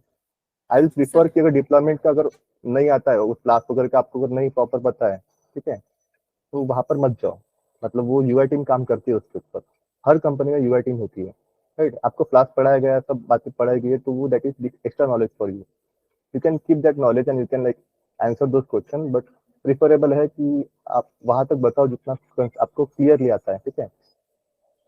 सर इंटरव्यूअर ने ही पूछा था सर कि ऐसे केस रहा तो आप कैसे हैंडल करोगे? तो उस केस में आपको चेंजेस तो करने पड़ेंगे ना। चेंजेस अगर आपको देखो, अगर आपके फीचर ही चेंज हुआ है और आपको जब मॉडल वो आपने जब ये किया है, क्लास वगैरह आपने यूज किया, तो वहाँ पे आप जो प्रोवाइड करते हो वैल्यूज को, तो वैल्यूज को आएंगे नहीं ना, तो वहाँ पर भी आपको चेंजेस करने पड़ेंगे। और मॉडल में जो आपने मॉडल एक्चुअल आपका मॉडल बना है उसके अंदर भी आपको चेंजेस करने पड़ेंगे, right. Changes without changes your model will not work, changes आपको करने पड़ेंगे, क्योंकि जो भी रिजल्ट रहेंगे वो based on the previous data, right. तो डेटा में ही थोड़ा चेंजेस बता दिया क्लाइंट ने, या फिर कुछ फीचर्स में चेंजेस बता दिए, ये नहीं करना था, तो उस केस में आपको पूरा चेंज करना पड़ता है। That's why pipeline is very important. तो उसके अंदर चेंज करना भी रहा तो जल्दी से चेंज हो जाता है। Yes sir. ऐसे क्लाइंट कितने बार बोल सकता है कि चेंजेस करने चाहिए, या फिर आफ्टर फाइनलाइजिंग मॉडल तो एक बार करके दिया, 2 बार मॉडिफिकेशन करके दिया, ऐसे कितने बार? नहीं देखो संतोष, ये क्वेश्चन कैसा है मालूम है क्या, एक्चुअली चेंजेस ना फर्स्ट कुछ ही अपना जब अपना एसओडब्ल्यू साइन हो जाता है वहां पर ही अपना यूज केस प्रॉपर हो जाता है, ठीक है, फाइनलाइज हो जाता है, ओके। उसके बाद तो वो यूज केस तो चेंज नहीं कर सकते हैं, यूज केस तो आपका वही रहने वाला है। लेकिन अगर आपके वर्किंग में उनको लगा कि ये फीचर्स आपने यूज कर लिए, आपने उनको बताया नहीं, ठीक है, ये नहीं यूज करना था, फिर भी यूज कर लिया आपने मॉडल के अंदर, तो उस केस में आपको बोल सकते हो, एक मीटिंग हो गई उसके अंदर आपने पूछ लिया कि ये हमने ऐसा बनाया है और उन्होंने बोला कि हमको ऐसा नहीं चाहिए था, थोड़ा इसके अंदर चेंजेस करके दो, तो one time you can ask for changes, you can do the changes, okay. Other time अगर आपसे मॉडल बताया कि उन्होंने जो बताया चेंजेस वो आपने पूरे कर लिया, तो there is no such thing, like they will like they are not there to like आपको ये तकलीफ देने के लिए नहीं है, उनको सिर्फ आपका वो स्टार्टिंग में ना वो कंसेप्ट में ही होता है, और after final delivering model, final delivery, हाँ मॉडल के बाद फिर आप वो 6 महीने वगैरह उसके ऊपर टेस्ट करेंगे, फिर जैसे पता ना डेटा मॉडल रिटर्निंग वगैरह करने का काम गिरा कि मॉडल अच्छे से नहीं वर्क कर रहा है, कुछ दिन तक मॉडल ने अच्छे से वर्क किया फिर से अच्छे से वर्क नहीं कर रहा है, तो अपने SOW में वो साइन रहता है कि हम फिर आपको एक्स्ट्रा जो है मेंटेनेंस एंड जो है मॉडल का रिटर्निंग का वो भी आपको प्रोवाइड करने वाले हैं। तो उस केस में आपको वो प्रोवाइड करना ही पड़ता है, ठीक है। और कंपनी का क्या है ना, देखो आप employ as a secondary, client is like primary, ठीक है, ये हमेशा ध्यान में रखना। एम्प्लॉय एज अ सेकेंडरी मतलब एम्प्लॉय को काम करके देना है, क्लाइंट है इसलिए कंपनी है, ओके। तो क्लाइंट की जो भी रहेंगी, जो भी उनका काम है वो 2 बार बताए 3 बार बताए, आपको तो कंप्लीट करना ही है, ठीक है। इनकेस अगर वो थोड़ा काम ऐसा मतलब जो कर ही नहीं सकते हम या फिर हो ही नहीं सकता पॉसिबल इन डेटा साइंस, तो उस केस में manager will deal with the client, okay. वो अपना काम नहीं रहता, वो manager will deal with the client and he will finalise the things, okay. Okay, I think so we are done with today, okay. तो कल देखते हैं, हम कल एक्सेल का पार्ट देखेंगे, okay. Okay, so will end here, okay, चलो bye. Bye sir, thank you. Thank you sir. Thank you sir, bye sir. Thank you sir.